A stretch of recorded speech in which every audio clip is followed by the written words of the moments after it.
Good evening. My name is Michael Gilberto. For those of you who just joined in, I'm town administrator here for the town of North Reading.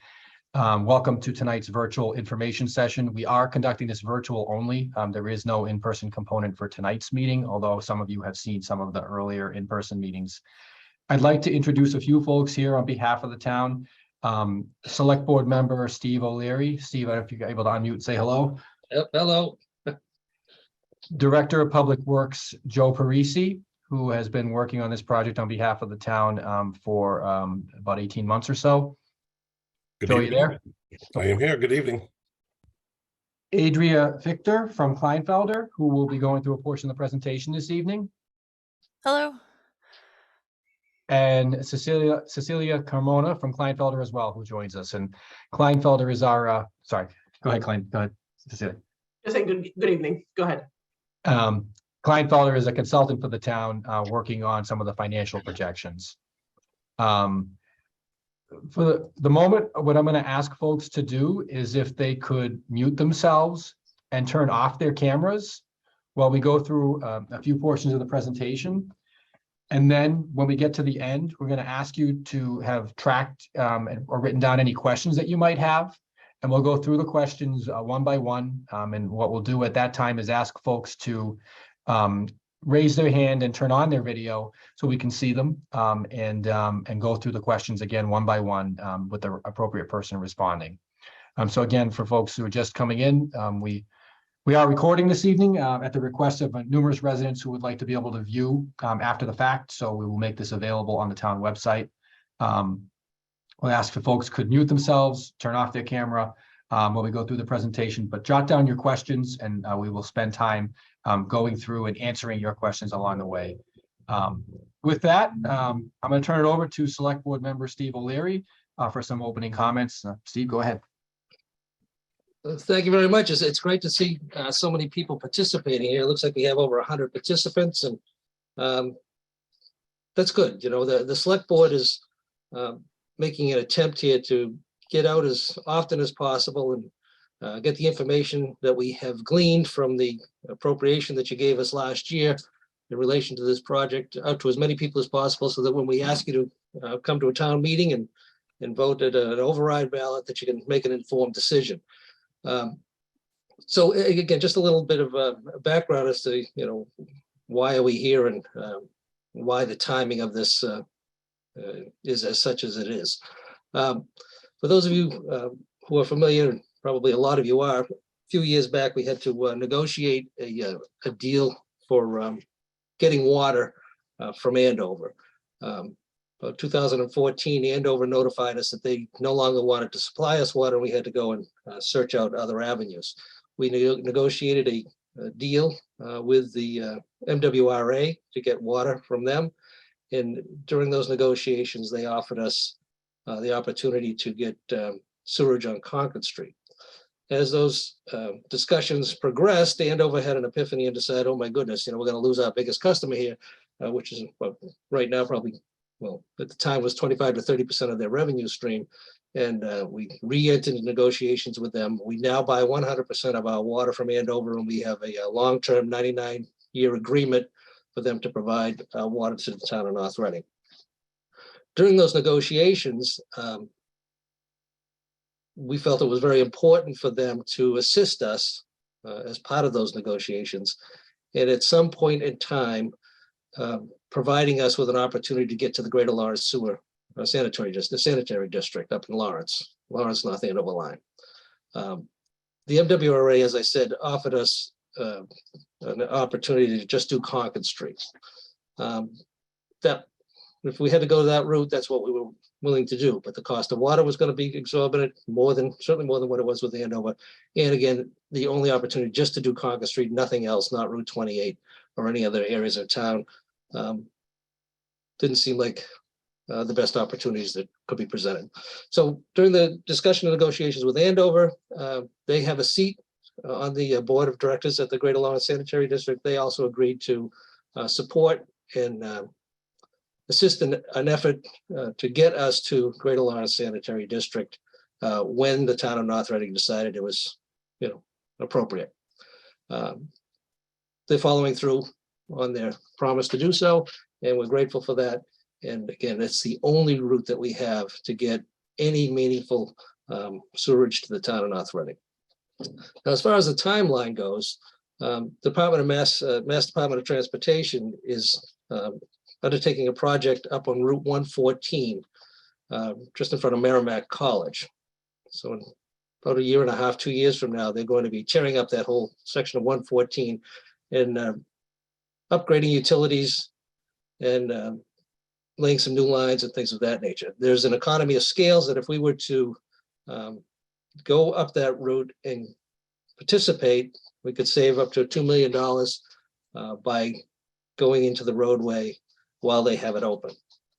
If we don't take advantage of that opportunity, they have a policy whereby once they close the road up, it's 5 to 7 years from the closing date of the project before they would entertain any opportunities for the town of North Reading. So basically, we're 10 to 12 years out if we don't take advantage of it now. And that's what's driving the timeline. So last year, we went to town meeting and asked you to give us $2.9 million to take this project that we had at the preliminary stages further to get good definitive estimates as to what the project cost was going to be. We actually have done borings all the way through the entire route so that we know what the topography is going to be, how deep the pipes are going to have to be laid, what kind of obstacles we're going to encounter along the way. And it gave us a very good understanding as to what the cost is going to be for this project. Cost being $130 million, which is not inconsequential, it's substantial. But it's $130 million, but that's also down from our preliminary guess, which were close to $200 million, it's $160 to $200 million, probably 3 or 4 years ago. And now we have a very good handle on what the construction costs are going to be, and including those construction costs are very conservative estimates where we have 25–30% contingencies in there to cover any costs. So, why are we looking at this too? We have, for those of you who understand how town government works, it's your tax dollars that pay for the operations of the town of North Reading. And as you're aware, we're only allowed to raise property taxes by 2.5% plus new growth. So we're at a juncture here where our commercial industrial tax base versus residential tax base is somewhere around 12% commercial industrial, the rest of it being residential. We don't have an awful lot of room for potential new growth. Therefore, each and every year, we're going to be having more and more difficult decisions to make as to how we're going to maintain the level of services that we currently enjoy. Without new growth, we're not going to be able to do that. For all the years that I've been involved in, which is close to 50 years now, anybody and everybody who's ever run for public office, for Board of Selectmen, Select Board, Planning Commission, have been advocating for taking a strong, hard look of putting sewerage out on Route 28 and Concord Street. You're all aware, what we have on Concord Street is some trucking terminals, which don't generate much tax revenue, and we don't have an awful lot of new growth and new industry coming, or even new housing or commercial business out on Route 28. That's mostly done as a result of the constraints put on property owners because of lack of sewerage. Septic systems take up a lot of room, and therefore limits the amount of space that can be used to develop. So if we're looking to even consider any type of tax classification where we can shift the burden from residential to commercial industrial, we have to change the ratio here. And the only way that that's going to happen is through providing sewerage. So as I said, the timeline associated with why we're bringing forward now is because of the Mass DOT project. The board is not looking to push anything down anybody's throat here. We're deliberately and intentionally having these sessions because we want to hear the feedback. We want to make you aware as to what we know and what we're wrestling with as far as how do we go about paying for this. And we want your input. We're doing it very publicly, and no decisions have been made. you'll see a presentation tonight with a scenario that's going to be presented to you that's in a state of flux. You know, we'll be tweaking this plan. There's no doubt about it. And the cost is substantial to everybody. You're going to see some numbers that, you know, for an average family home, if according to the plan that's being presented tonight, were to be adopted by the board to be presented to town meeting, you know, it would cost the average homeowner who has an assessed valuation of about $667,000, an additional, you know, $660 a year, $55 a month on their taxes for the next 30 years. But more substantially, what it impacts is the people along the route with who are going to be bettered, as they say. You know, the people who are going to have a direct ability to tie into the sewer system. The expectation is that, you know, since they're going to be better, they should be paying a little bit more. Well, 90% of our customer base out there, not properties per se, but customer base out there is residential. It's condominiums, apartment buildings. And the impact on those people is substantial. We're talking about single family homes, you know, would be approximately $46,000, condominium owners, approximately $35,000, you know. And as we're asking ourselves publicly, and we're asking you for your input, we recognize this is a substantial financial burden on the people, particularly the people in the district that's going to be formed here, to take on. We understand that this decision is very personal, and some people can afford it and some people cannot. So what we're trying to do is figure out what's the fairest approach to get this project on board and moving, and what's the best way and most affordable way to get it done. So we're listening. We've heard a substantial amount of feedback, pros and cons, whether she move forward with this project, whether we're too late and we shouldn't even bother, or yes, it's a good idea, but oh my goodness, the cost is too high. You know, we understand. And so we're not trying to sell anything to you. We're trying to be as transparent as possible. We want your input. We don't want you to be shy, and we don't want you to mince your words. You know, we have people taking notes tonight again to take your feedback. And I, as a member of the subcommittee, along with the rest of the subcommittee members, will be taking it back to the select board for their consideration as to what will be presented to town meeting and how we're going to finance it. Just let me say right up front, you know, we were planning on a schedule, according to our schedule, we were going to have a special town meeting planned for December 5th. I can tell you right now, as a member of the subcommittee and a member of the board, and again, I have not discussed this with the other members of the board at this point in time, but I don't feel as though we're ready to move forward for a December 5th town meeting. I think we have a lot of input that we've gotten, a lot more to consider before we're ready to put something forward for town meeting's consideration. That being said, so the board can decide otherwise. As I said, we'll be meeting Monday night on it, but I don't believe that the subcommittee will be recommending a special town meeting yet. But we are going to be suggesting that we continue to move forward to keep meeting the Mass DOT deadlines. We have one like in February or March for definitive plans as to how we want to place our pipes in the floor, you know, up in the highway there. We'll move forward with those plans, but we can postpone the consideration until we've weighed all of your input. So we look forward to hearing from you. Please don't hold back. Ask your questions. We're here to answer them. And again, we're not here to sell you anything. We just want you to be able to make a well-informed decision when we ask you to go to town meeting. So with that, I'll turn it back to Michael, who can turn it over to Joe or whoever else can handle it. Thank you, Mr. O'Leary. Appreciate that feedback and those comments. So again, just for those who are just joining, we are recording at the request of some residents who would like to be able to watch the presentation and the discussion afterwards. So just be aware of that. And we are asking folks to jot down their questions for a question and answer period at the end of the presentation. We're also asking if folks could both mute themselves and turn their camera off during the presentation.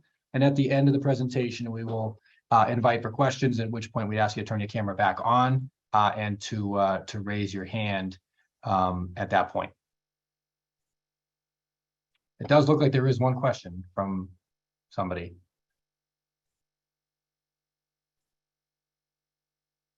Okay. Yeah, it looks like Bev has her hand up, but I don't know if she knows that. Okay.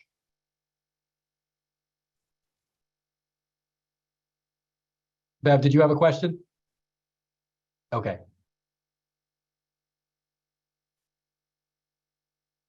I see a Tony C with looks like a clarifying question. Yeah, hi, everybody. Can you hear me? Yes. I'm not sure if this is the appropriate time or if I missed some of the information, but it feels like there are two separate decisions. One, the decision to do it, and then two, the decision on best how to do it and how to pay for it attached to that. It is, I mean, do I have that right? Is this and then I'll try to keep it very, very brief because I know you guys have a lot of content to get through. I'm just trying to get square on. Yeah, I Is the think vote to do it or the vote on how to do it? I think it's both, whether to do it and how to finance it. And, we're going to go through some detail with regard to how what we're looking to do or what we're proposing the town might do and the financing plan, at least the initial financing plan. And then, taking the comments from there. But I had asked a moment ago if we could ask folks to hear the presentation and maybe ask their questions at the end. Okay. Because we have quite a few slides that we want to try to get through that may answer some, but probably not all of the questions. That would be greatly appreciated. But Okay. I commend you both for the approach, by the way. I think the open, honest, transparent approach, I commend you because I know there's different ways you could do this. So thank you for doing this. Just if I might clarify from my own personal standpoint as a member of the board, it's my intention that this be brought to the voters at town meeting to determine whether we're going to move forward or not. We're going to give you all the information you need to make an informed decision as to what's in your best interest and what you think is in the town's best interest. And if they're mutually agreeable, terrific. If they're not, we understand. But we're at a junction now where this is the first time in all of my years here, and I've lived here basically my whole life, we have an opportunity to actually move forward in this. And it's up to the town to decide if they want to take advantage of it or not. We're just here to get your information, get your feedback, and then give you an opportunity to vote up or down to move forward or not. So my intention is that we should bring this forward. And again, I'm only one of five, but thank you for your comments and your question. And I see just one last question. Debbie's iPad. Was there a clarifying question now or? Well, I just was wondering, why choose this route and not Route 28 or any other districts? Why do you have to use Lowell Ave, North Street to Concord? Why are we part of that? Why can't you use other routes to do this and put the assessment on us? Do you understand what I'm saying? You mean the in-town route? I mean, there's 2 or 3 different alternatives to once we get out of town as to the routes. But as far as the in-town route, it has always been the intention of doing Route 28 down to Concord Street, which would include Park Street. In addition to that, we also have town hall property on North Street and a significant amount of development at the end on Lowell Street, who potentially years down the road would have to tie in. And now the economies of scales of including that portion, that small portion of North Street, made economic sense. Might not make political sense. Might not make political sense, but it makes economic sense. So Yeah, that's all. So yeah, there's straight down 28, Park Street to Concord Street, and then little leg off of North Street to get in front of Town Hall, and down to the end of Lowell Street with the two newest developments, which is the Pulte property and Edgewood. Yeah, and Pulte property is 55 and over. And why put it on us? Yep. This is a retirement community. Yeah, we understand. We've heard get an awful lot of input, and we appreciate it very much, and we understand, we recognize it. And as I said, the plan that you're going to hear about tonight is preliminary, and the working group is working on whether or not another financing mechanism as to who's going to pay for how much is in the works. So Thank you, Debbie. thank you. Thank you. I'm going to turn it over to the Director of Public Works, Joe Parisi, just to do a brief introduction of Adria Victor and describe the work that Kleinfelder has done for us. Joe? Thank you, Mike. Kleinfelder consulting firm has been working on a financial study for a number of months now. The study has 2 parts to it. It is one, a municipal wastewater system cost and financing analysis. We asked them to, do a little GIS mapping of the proposed municipal wastewater service area. Perform a 3-year average water use analysis, confirm the adequacy of the amount of wastewater that we're permitting, which is 503,000 gallons per day. Provide a summary of betterment assessment methods, develop a wastewater system project financing model, assist with draft sewer betterment assessment bylaw, and also do some presentation. Part 2 is a property valuation and new growth analysis. So that includes performing a potential build out analysis with types of growth we would see based on having sewer available. Conduct a public outreach and solicit some survey data from property owners and businesses. Developing a matrix of potential property development. Recommending any zoning changes if that was deemed to be needed to optimize desired development. Do an evaluation of potential real estate market value increases and new growth tax dollars. And calculate a return on investment over a 30-year debt service payment period. Doing some public outreach meetings as we're doing tonight.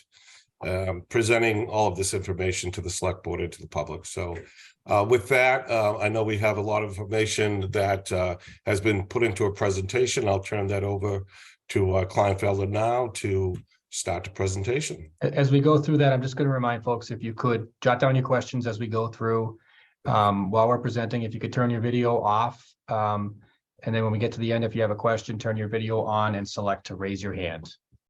Go ahead, Adria. Thank you. Give me 1 second. Can you see my screen all right? Great. Okay. All right. I am going to turn my camera off once I do this. Hold on 1 second. All right. All right. So I'm here this evening. My name is Adria Fichter. I'm a project engineer with Kleinfelder. Some of you may have seen me at some of these previous workshops, and there's some upcoming events as well. So tonight, this is our agenda. We'll go through some background. We'll go through the betterment determination process and then return on investment. So why do we need public sewer?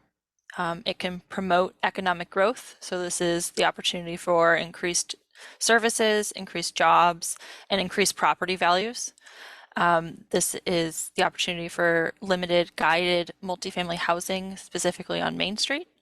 And promoting public health and environmental protection. So this is through improved surface and groundwater quality due to the removal of septic systems.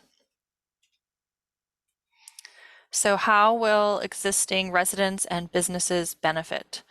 With increased sewer capacity, you're no longer restricted by your septic system.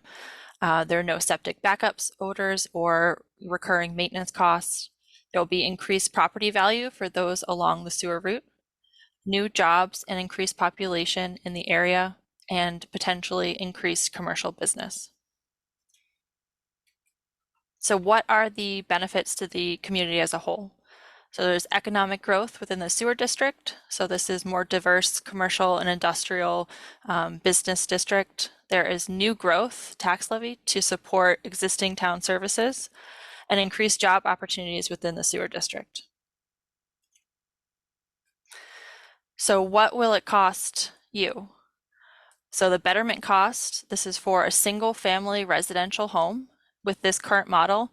And as Steve mentioned, this is, this is being adjusted, but under the worst case scenario is $46,000. This does not include the cost to abandon your existing septic system and then to physically connect to the sewer. So that is, a typical range for that is anywhere between $10,000 and $30,000, but this is highly variable and it's based on your specific property. So your cost could be higher than this. And so some things to consider when you think about your own property, where is your septic system located? Is it in the front of your house? Is it in the back of your house? How far away from the street are you? What are the subsurface conditions? So this is something you may not know, but is there ledge? So would there have to be, hammering? Do you need to cross your driveway? So those are just some key things to think about. So we can't give you a set number for how much it would cost to connect to the sewer. There would also be sewer user fees based on your water use, and this would be a recurring fee similar to your water bill. And this has not been set by the town yet, but it could be approximately 150% of what your water bill is now, and it's likely to be assessed quarterly. So what is a betterment and what does it pay for? So a betterment is a special property tax used for the construction of a public improvement. So in this case, we're talking about sewer. There are general benefit facilities. Those are pump stations, trunk sewers, force mains that benefit everyone, and special benefit facilities such as the sewer main that runs in front of your property. Betterments do not cover the cost to connect the sewer, as I just mentioned, and it doesn't cover the cost to decommission your existing septic system. So how does the betterment work? A betterment is a municipal lien on your property determined once all project costs are finalized. So as a property owner, you could elect to pay all or a portion of the lien when assessed, or you could stretch it over the remainder of the bonding period. So typically this is paid at the time of sale of the property, but the town has, is receiving feedback on this and is investigating special legislation that would allow for passing the lien on to the buyer. So who would be assessed a betterment? So all parcels abutting the proposed sewer main, which is shown in green on this map, may be assessed a betterment to help cover the cost of the project. So those are the pink parcels highlighted here. So who decides on a betterment? Town meeting and a special election, if required, will vote on whether or not to approve funding for the sewer project and the assessment of betterments. So the select board can predetermine how those betterments are assessed by holding a meeting to vote on some of the criteria that we'll go through today. But that will affect the ultimate cost of the betterment assessments. So the betterment vote must decide on a few key issues. Certainly this first one highlighted here. So the percentage of the eligible project costs to collect through betterments, the method to use to assess those betterments, and then the interest rate charged to the unpaid balance of your betterment. So I've mentioned a few times there are some key decisions that must be made, and those decision points are listed here, and they correspond to this kind of flow chart that is meant to show how the funds are kind of divided between the special benefits, so as assessed as betterments, and then the general fund. So decision points, establishing alternative revenue sources, determining the eligible project costs, determining the split between the general and special benefits, selecting the betterment methodology, and then calculating the betterments once project costs are finalized. So how is a betterment determined? So once the division of cost is determined and costs are finalized, the cost will be divided by the total number of equivalent sewer units. So for this, the flow from a single family residential home is one equivalent sewer unit. And this is the unit uniform method. Each property is assigned a number of those sewer units based on their estimated wastewater contributions. So for all single family residential homes, they would be assigned one sewer unit. And residential condos are assigned 0.75 sewer units. Everyone else, so all commercial, industrial properties, would be assessed based on what their historical water use has been.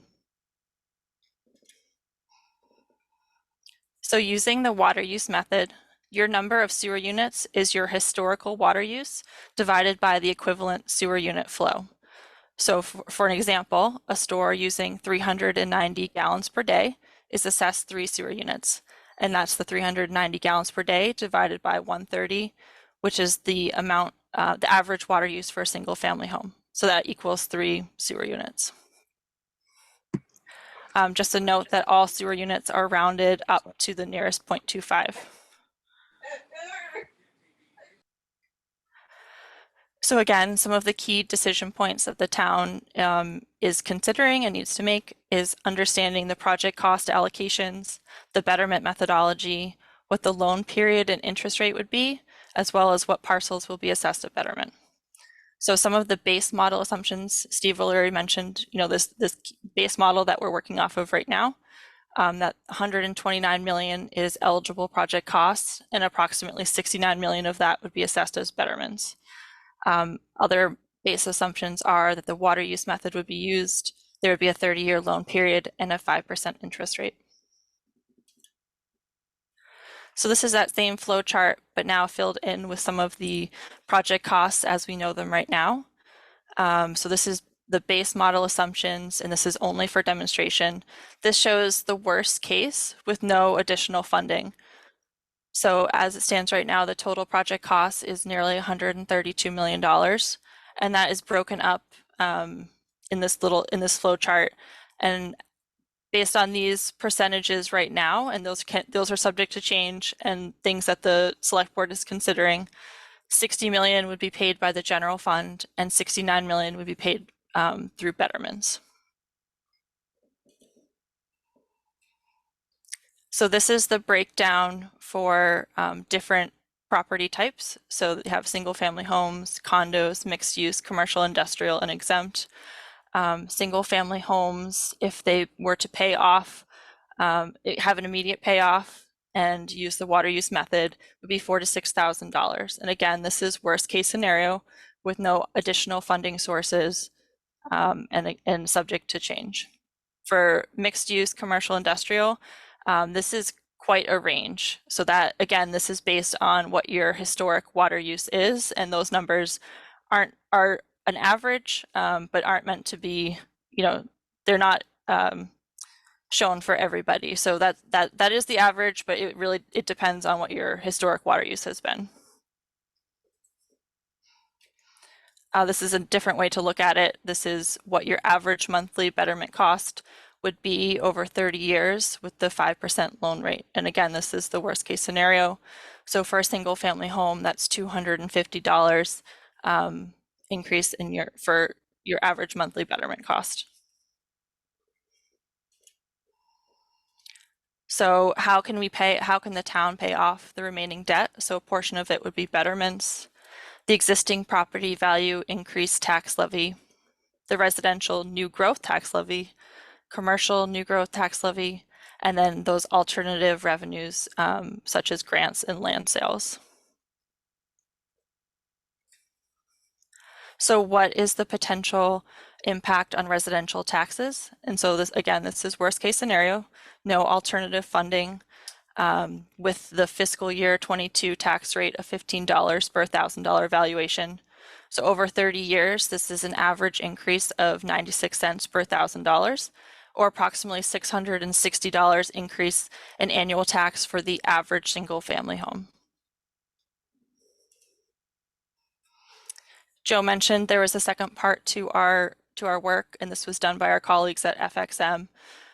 They looked at commercial, industrial, and multifamily residential growth in the sewer district, and they looked at that based on surrounding sewered towns. So you can see that in the map on the left, looking at the neighboring sewered communities.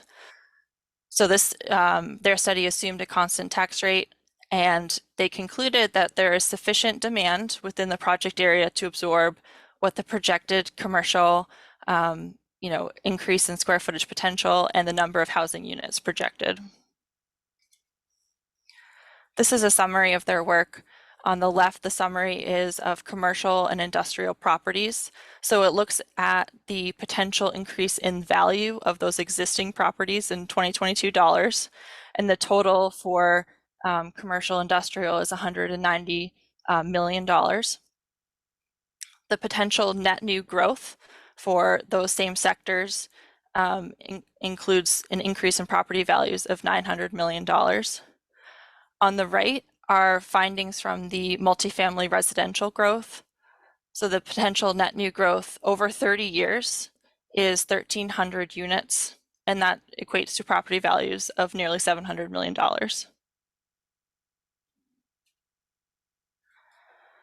So we want to understand what the return on investment would be, and based on that projected new growth. So the 30-year average percentage of new growth, so looking at between 25% of that projected growth and 100% of that growth. So what would get the town to a break even or greater than that? So the debt obligation is shown in that orange color, the $134 million.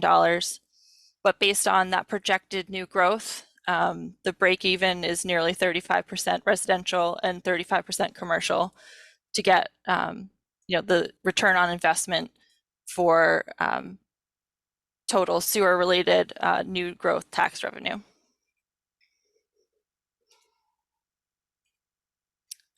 So there are a few additional workshops coming up where there's that you can find out more information, but at this point I think we're opening it up to questions. Adrian, if you could stop the share for a second. Yep. And just to comment, so this is the last scheduled community workshop leading up to the select board's discussion. We expect that once additional information is available, there will be additional workshops, but we do not have a timeline for them at this point in time. I'm sorry, let me just turn my video back on there. So I'm going to just take the questions in order. And again, I would just ask if when you ask a question, if you could turn your video on, raise your hand, and also identify yourself by your name and residential address. And I will start with Mary, whose hand is up and who has her video on. My name is Mary Street. I live at 379 Park Street. I'm wondering why let me start again. This looks to me like a plan for a partial sewer in town. I have not heard any information about the next step for putting the whole town on sewer. So I'm wondering why the betterment paying, if it's a benefit for the whole town, why is the betterment paying not being shared by the whole town? Joe, do you want to speak to that?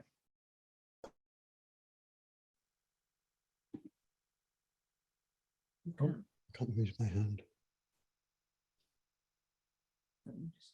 Yeah, so the system that's being designed right now is a limited capacity system. It's a 503,000 gallons per day permit that we're seeking, and designing the pipes in the ground to accommodate, well, a little bit more than that, but in essence, again, a limited sewer system. The whole town will not be sewered. This is just for Route 28, Park Street and Concord Street. And as we've shown on the map, a segment of North Street and Lowell Road.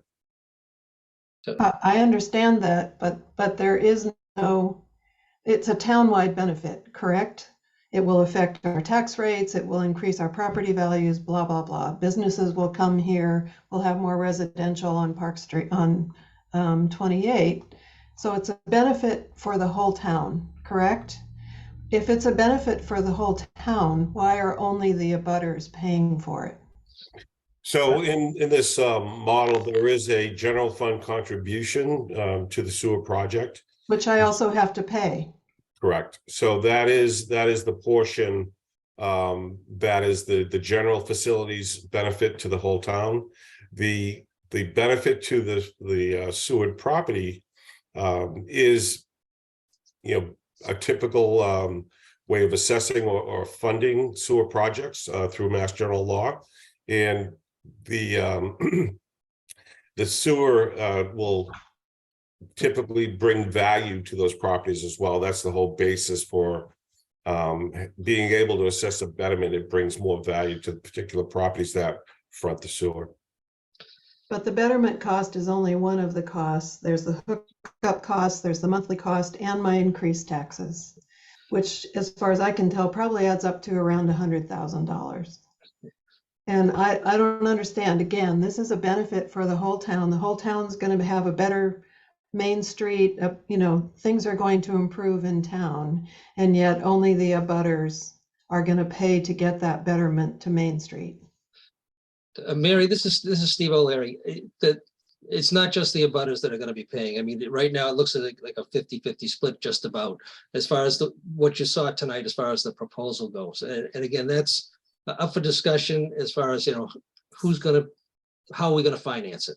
The cost of the project doesn't change. As far as suing the entire community, that hasn't been a consideration ever because of the cost associated with that. We have filed for permitting for the 503,000 gallons per day, again, which would more than accommodate the Route 28 corridor and Concord Street and allow for new growth, as well as future expansion off of Route 28, primarily westerly, the westerly side, into the Martins Pond area, should town meeting decide at a future date, 10, 20 years from now to do so. We're reserving capacity in the system to do that, as well as Nutter Road, Burdette Road, Eames Street, those areas there. So again, as far as sewering the whole town, that's, I don't see that happening. While Greater Lawrence Sanitary District actually has a significant amount of capacity, we have a limited capacity from affordability to even look at it, including this project. I mean, this is a substantial amount of money. So if we're going to start anywhere, this is where we start. If we were going to expand later on, we could apply for new permitting, and Greater Lawrence has a sufficient capacity to expand beyond what we're talking about right now. But this is all we're proposing. I understand, and I think I'm not asking my question so that I'm understood. This is the only project that's going to be done in town for sewer in the foreseeable future, but a very few people are going to be bearing a huge amount of individual debt and the cost, when the whole population of the town will benefit from the sewer. I understand we're all going to pay increased property taxes, but my son, who lives across town, is not going to be paying $46,000 for the sewer to go down his street. So why can't we spread this around town so that the whole population pays for the improvement that's going to help the whole population? We could certainly, and we are considering whether or not what was presented to you tonight is reasonable and acceptable to the vast majority of people. I can tell you right now, based upon the feedback that we've been receiving, that people like your son who are on the other side of town, and myself who's on the other side of town, are very concerned with and sympathetic towards those that are being proposed to be bettered and the cost associated with that. I mean, I know when I did my septic system 22 years ago, it cost me $25,000. And nobody shared in that cost other than my wife and I. And same thing, when your son has to replace his septic system, no one else is going to share in that cost. For those that are going to be, they're going to have the sewer run by their property now, has an opportunity to do away with those septic systems and again, tie right into the public sewer, which is a benefit certainly. So people are very sympathetic who are not on the route to the costs that are being proposed here now this evening, and we're hearing it, and again, we're reevaluating the formula as it's been presented to you. We're presenting tonight how far we've taken it, but I can tell you right now that we're going to be looking at that.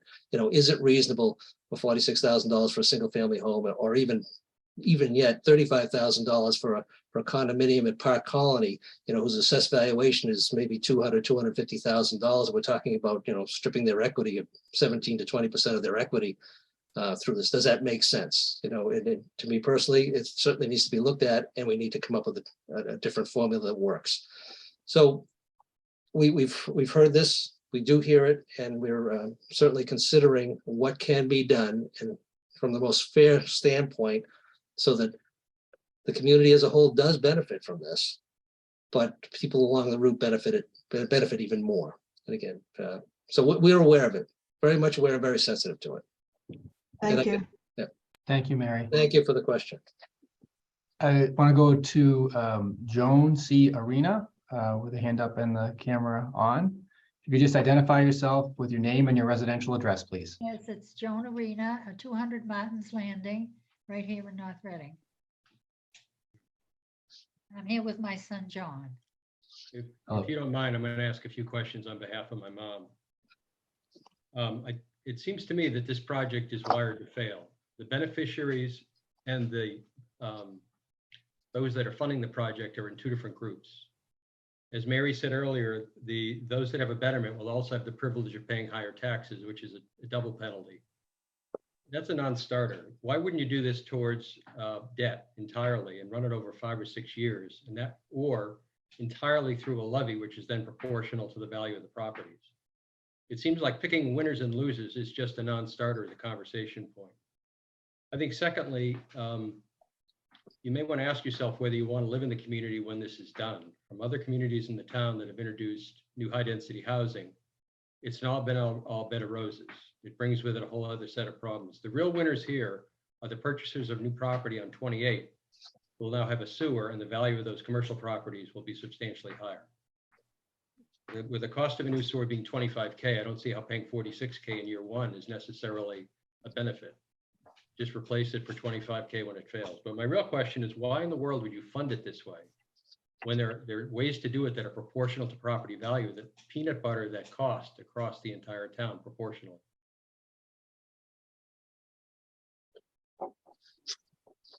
First of all, we're restricted as to how we can finance this anyway, and it's going to be financed over a 30-year time period. You know, as far as how we divvy up who covers what costs, and this is what we're talking about here, as far as those are going to be bettered, you know, assuming a portion of the cost and almost half the cost.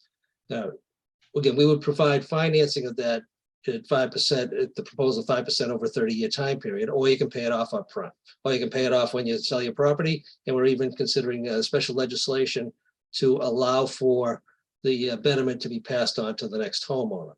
Again, right now, Mass General Law has certain restrictions, and the only way that we can get around that is through special legislation, and we're aware of that, and we're looking to do that. What was the other point there, John? I'm sorry, I apologize.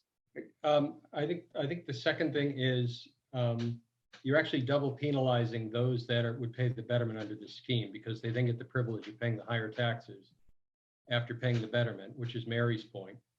And that seems like it's picking winners and losers. So I think it ends up being a really hard message to sell to the town, no matter whether you're on one Yeah, and side. as I stated, you know, there's been a significant amount of feedback from people who are not being bettered right now, who are concerned for those that are being proposed to be bettered, as far as the cost associated with it and the fairness. I've also heard from people who are saying, you know, those are the property owners that are going to get the benefit of being able to tie into public sewerage, and there should be a cost associated with that, and they should pay something more than somebody on the other side of town who doesn't have that opportunity. And again, I actually had somebody come straight out and say, you know, no one's going to share in my costs when my septic system fails, and I'm sharing and taking care of their system when it does. Is that fair too? And so those are the things that we're wrestling with. But your points are well taken and duly noted, and I tell you, you're finding sympathetic ears for sure. Thank you. And again, we're not putting this forward to fail. First of all, you know, we're putting it forward because it's an opportunity for the community to consider addressing several issues that we have here. We have public health issues, we have economic development issues, we have taxation issues in relation to new growth and the ability to sustain the level of services that we have. So this is an opportunity that the town's going to have a chance to weigh in on whether they want to do it or not. So, Thank you, Steve. yep, thank you. Okay, I'm going to go to Adam Austin, who has his video on and his hand up. All right, can you hear me? We can, yep. If you could just identify yourself with your name and your address. Thanks. Yeah, I'm Adam Austin. I live at 42 Main Street at Park Colony. And, you know, I see that you posted the FXM reports. That's great. There's a lot of good information in there. But I still have some doubts about it. I see Mass General Law limits the amount of a betterment that can be assessed against a property to the increase in value that can be attributed to the betterment. And the FXM reports do a really good job of studying and analyzing the potential increase in value of existing commercial properties, but they don't do that for residential properties. So in the FXS report, it shows that the condo units are significantly less valuable in sewered areas than in non-sewered areas. So how can we be assessed a $35,000 fee or $35,000 betterment if it won't increase our property value by $35,000? That's a good question, and it's certainly something that we're looking at, because I have the same question in my mind, specifically with condominiums. I mean, the use of the property is not going to change moving forward, you know, so it doesn't really have a significant impact in relation to the value of those properties. Now, if we look at the Pulte properties specifically, I mean, that's a relatively new complex. It still isn't even built out yet. So the facility, treatment facility is relatively new. Greenbrier just spent $2 million, on their facility to upgrade and address the concerns that they had. They spent $2 million on it. So what's their need going forward, and how does this impact the valuation of their property by going by their door? People who are being bettered have an opportunity to appeal the betterments. And so we have to be extremely cognizant of that when they get assessed. And so I can assure you that as we're looking at the assessment numbers before the board makes a final determination, we're going to make sure that it's certainly defensible, right? Because it has to be, and it should be. That's the fairest way. So your point's well taken. We're aware of it, and we're aware that this betterment assessment has to be looked at, some of it on a case-by-case basis, but in other instances in relation to condominiums, more specifically as to what the value of it is, because the change in use on those properties are not going to change. Same with business condominiums. The change in use isn't going to be there. I don't believe. So we're aware of it, and we're going to be looking at the formula and making sure that whatever is proposed is going to be fair. Thank you. Thank you. I'm gonna move to Rick Cummings, who has his camera on and his hand up. Hey there, Rick. I'm over at 12 Porter Road by Martin's Pond. We've talked about a cost tonight, and I think we beat it to death a little bit. But what I want to talk about is what kinds of businesses and industry North Reading is looking to get into town. Like, is the town targeting any businesses specifically, or is this just kind of like a Hail Mary, we'll build it and see if they come? Thank you. Steve, do you want to take it? You want me to? Well, let me try first of all. Let me just tell you what we've been attempting to do to date. Over the years, we rezoned certain sections of Route 28 Main Street to allow for different mixed use properties. Specifically, we just did it within the last 3 or 4 years between Kitty's and Route 60 intersection of Lowell Street, Route 62. And property owners now have an opportunity to build something there that they were never allowed to before, which is the mixed use, retail on the bottom, housing on the top, and that sort of thing. Nothing's happened. No one's even sniffing around it really, because those lots are, first of all, small, some of them, and secondarily, because they're required to put in septic systems, the amount of the properties and the lots that they have there are limited in their use and their ability to grow. So nothing's happening, and if you go up and down Route 28 here, start at the end of a line, we have a lot of underutilized parcels. We have, coming down, you've got the Ocean State Job Lot, which is the old Stop and Shop. You've got 84 Main Street, the lot right beside it, which is the old salt shed. You've got vacant buildings directly across the street from the postal facility. You've got the Walmart Plaza that's probably underutilized. We have new development that's taken place in the last 5 years. What did we get? We got a giant storage facility, which it probably has 2 bathrooms in it and 2 sinks, and little in the way of tax revenue for the town. And the building right next door, which is retail storefronts, which still remains relatively vacant. So not much has happened, and what has happened isn't generating a significant amount of new growth in tax revenue for the town. So are we targeting specific there? No, we're not. But in order to qualify for grant monies, and again, what's being proposed here offers nothing. And we're assuming we're going this whole thing alone. No state, no federal funds, and all the rest. So this is the worst case scenario. But generally speaking, we have to have made the investment and the commitment to build this project before we can move forward and file for significant state and federal grant monies. They're also looking for a couple of things. One, they're looking for us to partner with private property owners for development, which promote economic development, jobs, housing. The other thing is that we're also under the gun with new legislation to promote new housing within our community.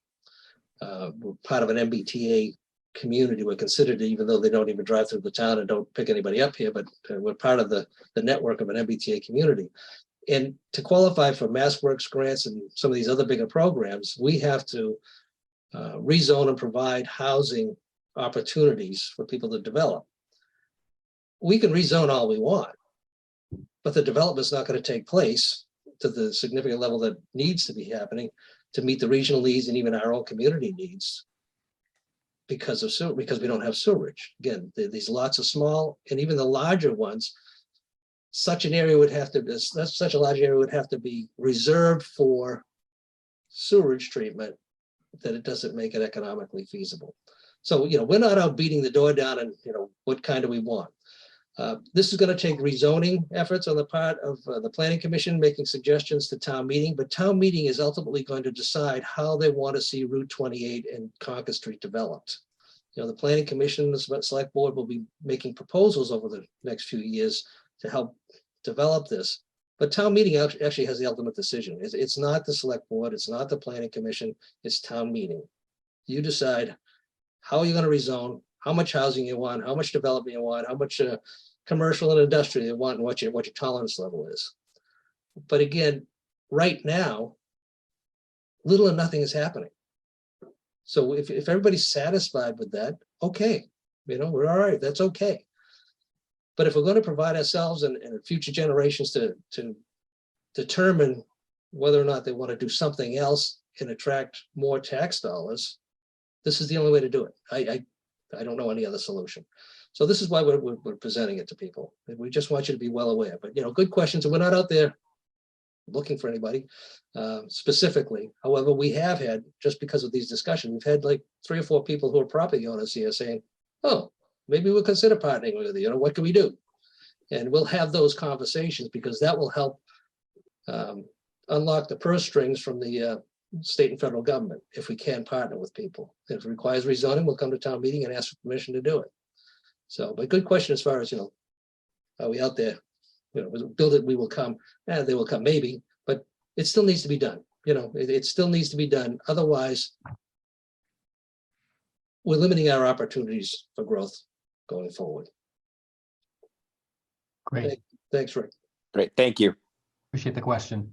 Next person, I see Fred Viator with his camera on and his hand up. How you doing? Fred Vieta, 8 Cedar Street.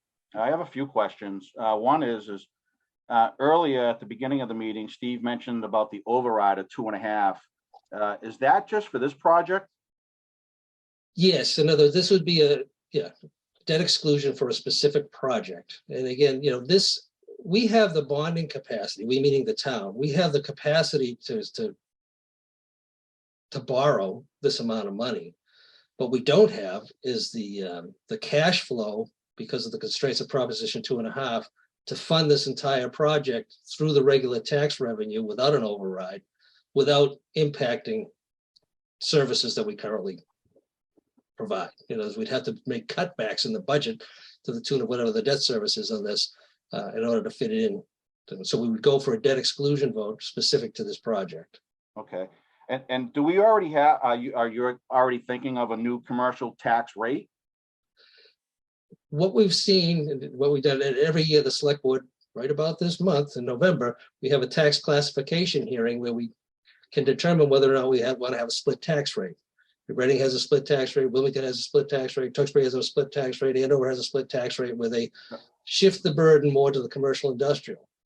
We have a tax base here that's 12% commercial industrial. It doesn't make any sense. It doesn't do so. So until we get more commercial development, splitting the tax rate isn't a reasonable option. Well, this is one of the reasons we would like to do this, which would again give the future select boards the opportunity to do so and give the residential taxpayers a break. But without this, it hasn't happened and I don't see it happening. But all these studies I see that they're doing for, the betterment causes for them, how come they didn't do a study to tell us what the new commercial tax rate will be 30 years out?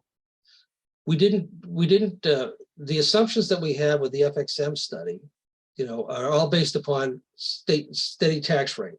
So again, if we would have shifted, we meaning the select board, the future select boards were to shift it, yes, that would give the the residential taxpayers a tax break. But we can't do that until we have it. What you do have in that FXM study is potential growth numbers as to what can happen in the commercial industrial area, which is significant.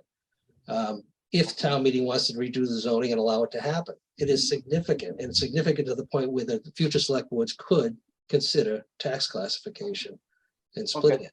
Yep. And one So, other- but my again, last- but for assumption purposes, we were not going to do that because we can't determine what a future board is going to do, and we're not going to tie our estimates to what we hope they would do or think they would do. And again, until it approaches 20 to 25% ratio of commercial industrial, you're probably not going to see any shift. Okay. One other question. Somebody mentioned, not on this call here, but that there was one building on Concord Street that's already tied into the MWRA through Reading. If that's true, how come they can't tie the rest of Concord Street into that? Good question. That piece of property, which is River Park, which is as you come right off the exit ramp on heading north of Textron? Yes, so even though, it's called River Park. Okay. And that is our single largest taxpayer in the town of North Reading. Single largest taxpayer. That was done through special legislation back in 1990, 1991. I happened to be on the board at that particular time. And it took special legislation to allow them to tie into the MWRA through Reading, but it's tied into the MWRA. At that particular time, that development, as it was being proposed, concerned the town of Reading substantially because directly across the river were their well fields for their drinking water.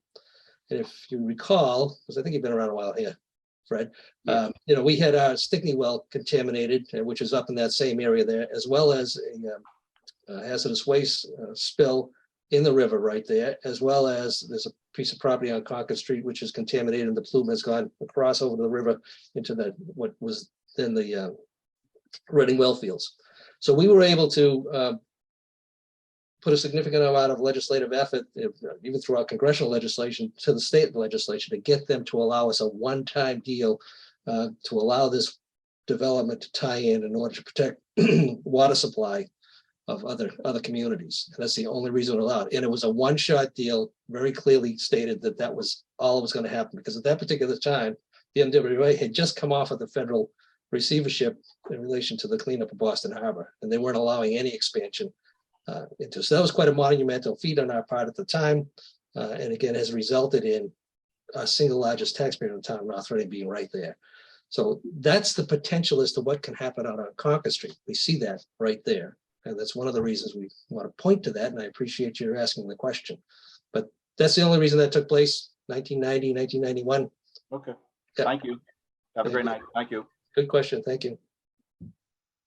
We'll go to Tim Colomba, who's got his hand up and his camera on, and if you could just again state your name and your residential address. I'm Tim Colomba, 11 Burroughs Road.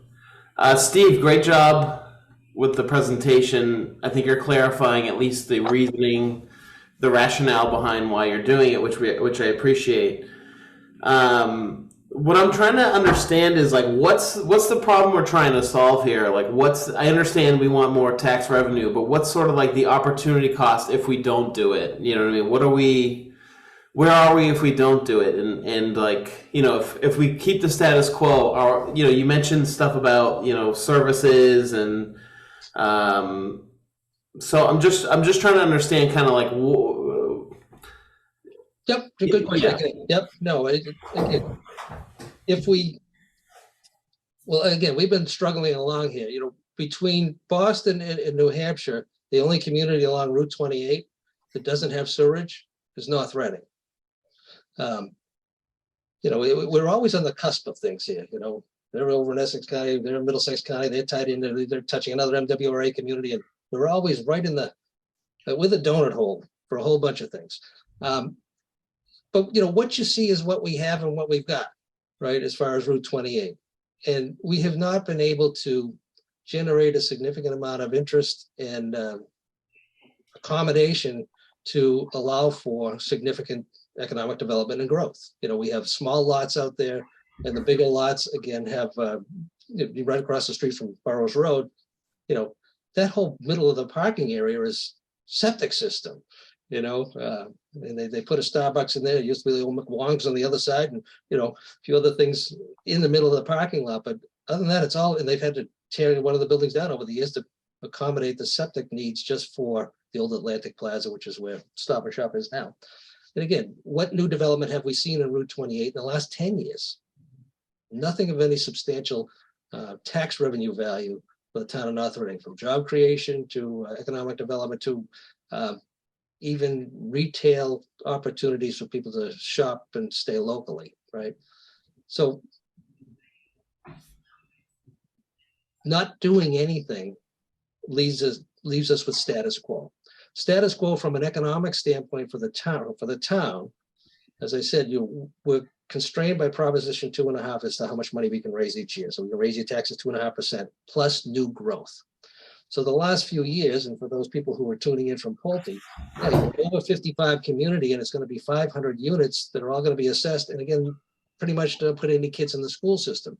2/3 of our budget spent on schools. The value of your homes and the value of the homes of the town of North Reading, there's a direct correlation between that and the school system. We invest heavily and we invest wisely, and the return on that investment pays off. And we're educating our kids well. We have a good rated school system, and our property values reflect that. The cost of maintaining that is substantial, because 2/3 of the budget is schools. So every year when we go through the budgetary process, we're always weighing how do we live within the constraints of 2.5 and the new growth. Pulte has bailed us out over the last 2 or 3 years, because as they phase in the thing, there's new development, new tax revenue that comes in with little drain on the entire system and allows us to maintain the current level of services we enjoy, right? Look around town. Where do you see, and again, a whole bunch of suggestions, where do you see the ability for us to entice new development, whether it be redevelopment of current properties, or new growth and new development anywhere else? It's extremely limited. So the pressures that come to bear every year is substantial. We have to sometimes postpone capital improvements on buildings, infrastructure, roads, maintenance, other undertakings, whether it be put a new addition on the fire station or things like that. We have to put them off each year so that we can live within the constraints of Prop 2.5 without an override. So this is an opportunity for us to take a measured approach as to how we want to see our town grow, how we can invest in the sewer system, and then determine how much growth we want. And we can determine how many residential units you want and how many commercial units you want. And this just provides an opportunity to reutilize the properties that are out there and redevelop it and get you some new revenue. So status quo is what you got. And we're going to be pinched each year moving forward because of the lack of new growth. And if we don't provide ourselves with an opportunity to get some new growth, this is what we're going to be facing. It's going to be difficult to maintain what we have. And part of me, if you kind of already said this, but it's like, are we pinched? I mean, are we as a, this is my first town meeting. So, are we pinched as a town? Like, what's the situation? I mean, are we, No, we're like most every other community around here, because of the constraints of Proposition 2.5, we're limited as to what we can do. Mm-hmm. Cost of doing business, just like the cost of maintaining a household has gone up, or maintaining your businesses have gone up. Same with the town. The cost of doing business is significant. Is 2.5% growth able to cover all of our increased costs just to maintain what we have? No. We need the new growth money in order to plug the hole. And as the new growth of opportunities shrink, our ability to plug the hole and maintain the level of services shrinks. So it's a challenge every year. And but we're not broke. We have free cash. We have money in the bank and things of that nature. So our bond rating is good because we're well managed. But again, the resources are finite. Well, my one suggestion is put a Trader Joe's in this town, and everyone will come here. Everyone's you go to Saugus, that one's always packed. Oh yeah, that's just my little suggestion. I mean it. I think it's a good move. Everyone's wife will be very happy. You've got a contact with them. Let us know. Yeah, let's spend a little money to figure that one out. I think happy to partner with them. All right, thanks for all the info. Appreciate it. Thank you. I want to go to Charles Tyler. He's got his hand up and his camera on. If you could just identify yourself and provide your residential address, please. Hi, good evening. Charles Tyler, 4 Bigham Road. just want to quick say, I had dinner just 2 weeks ago with an old colleague, and he lives in Wilmington, and he says that he is sure that there is a Trader Joe's coming to Wilmington anytime soon. And I called him out on that. I don't know if that's actually true, but if you have the Golden Globe on where Trader Joe's is going to open next, that's better than that lottery ticket worth $1 billion right now. I'll just say that. The other quick caveat. By the way, is I did buy a ticket, and if we do have another forum, I will promise to attend even if I win. But go ahead. Or you could contribute some of your winnings to the, I could do that project. too. I could do that too. You still have plenty left over, Steve. Yeah. Just a quick caveat. My family and I are new. We haven't been here but 9 months. We are also new to the state of Massachusetts and New England in general. So please understand there's nothing in my questions that's meant to be snarky or anything like that. If these are coming off as silly questions, that's just the reason for it. So Not silly. Go for it. the question is, and further back, a gentleman named Rick, I think it was, he had the beard on. He asked actually one of my questions, as you said, in terms of whether this is going to be a build and they will come, or they will come if we build it. So I'm just going to do my follow-up question to that, which is, first of all, being on the east side of North Reading, where we are about as far away as you can get from the betterment. So we'd have no horse in that race. I'll also just allow, in terms of what we personally would be facing for, property tax increases, it's really not out of our world, but I don't speak for everyone. So I take a pretty neutral stance from a financial impact. That said, if I was in a position where we had just moved to town and frankly bought, we had to pay for in the height of the housing market, and then looked at another, $46,000 lien, my blood would be boiling too. So my question is this. To those folks, if we went through with the model that's being proposed, and those folks along Route 28 and the areas that would incur the betterment lien, I think it's called, and they're talking about, I think you said it would probably be done as a 30-year 0% interest loan, okay, but it would be a lien against their properties. My question is there any contingency whereby if this project gets the ROI that we're looking at, if we reap the rewards as a town, we get the businesses and you start getting those additional tax revenues, and you start to see that this is really paid off, is there any contingency where the town would look back and say, maybe we can credit back some of that lien, or maybe we can cancel part of it out, or maybe something like that? Is there some way where those folks who had been hit with a lien with the betterment fee could have some of it brought down, canceled out? Is there any contingency for that? It doesn't appear as though that's a viable option. So what we're trying to do is redirect our efforts to come up with a more fair assessment or betterment assessment, more reasonable one. Moving forward, where actually people like yourself and myself, because I'm over on your side of town a bit, would share more of the burden and the cost associated with that, and be more reasonable as far as particularly the residential property owners out there. What we haven't talked about much is, we're the current usage of the properties out there is approximately 40% of the capacity of what we're building.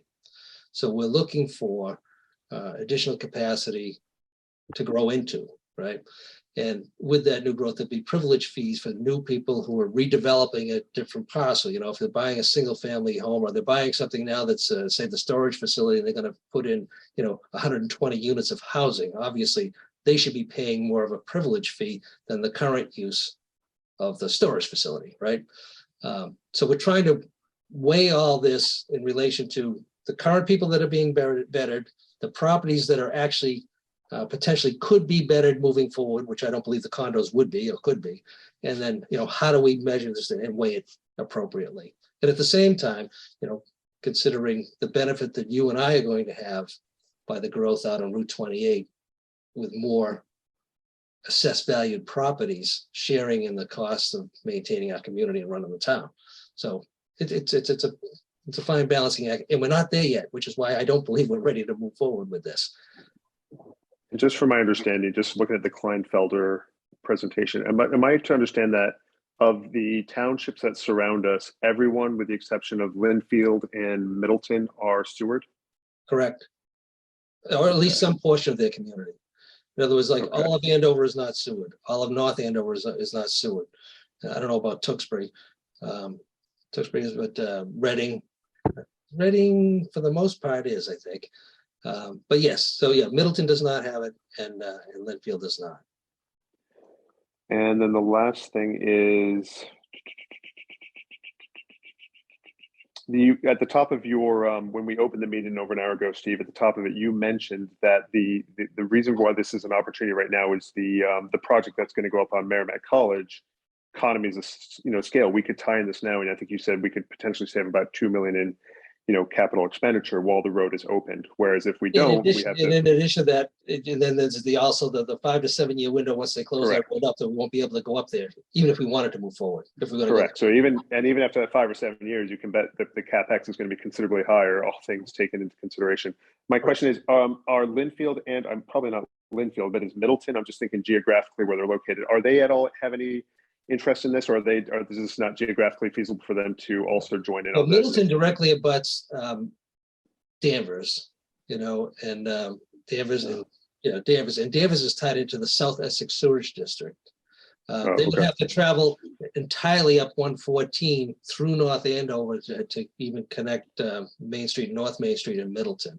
Linfield, again, they directly abut Wakefield. Maybe a little bit slow. So that's again, that's MWRA, and then MWRA, by the way, we've had lots of discussions with them over the last several years. Does not. Sorry, who is NWRA? For the Mass Water Resources Authority. They service the city of Boston, Medford, Somerville, Cambridge, all the way up to Reading, right to Reading, in Stoneham, Wakefield. So they don't want any more sewerage customers, because it's a loser for them, and it's a system that's high maintenance and significant environmental concerns in relation to maintaining this system. They've done a fabulous job of cleaning it up over the years, first under court order, federal court order, but they've done a great job of doing it, but they don't want anymore. They want to sell water. They don't want sewage. So opportunities for other communities, again, are also limited. South Essex Sewerage District is extremely stressed. So we had an opportunity back in the late 60s, way down by the Thompson Country Club area, the Middleton West Peabody line, to tie in, and didn't take advantage of that opportunity way back in the late 60s, early 70s. But that was the last time we actually had a shot at doing anything. But again, South Essex Sewerage District is under a considerable amount of stress, so I don't think they're looking to expand at all. Fair enough. Great. So we wouldn't be able to partner with Linfield or Middleton or anybody else, if that's what you're driving at. Yeah, fair enough. Thank you. That's fine. That's all my questions. And thank you for the forum tonight. Thank you. Thank you. And I'm going to go to Caroline Gattuso, if you're able to turn your camera on. Yeah, hi, good evening. Sorry, camera is not working this evening. Located off of North Street. First and foremost, thank you for putting that presentation together. Definitely feel like it included more of the associated costs that we would accrue and be burdened with. So we appreciate that. And I think that's vital information for everybody to know. Caroline, I hate to interrupt you, but could you just give us your residential address, please? Yeah, off of North Street. Okay, we have a house and street address? We're off of North Street. I think that covers where our address is. There's really no need for us to give you an exact home address. I'm sorry, but we're on North Street, and that should be good enough for you. And I hope, Steve, knowing me, that you will accept that. Hi, Caroline. Caroline, long time no see. And I still don't see you. Right. So I know that there's been conversation about the opt-in, opt-out potential, and that hasn't been yet discussed this evening. So would love to hear more about that. Also understanding that the opt-in, opt-out is in reference to connecting and not paying the betterment.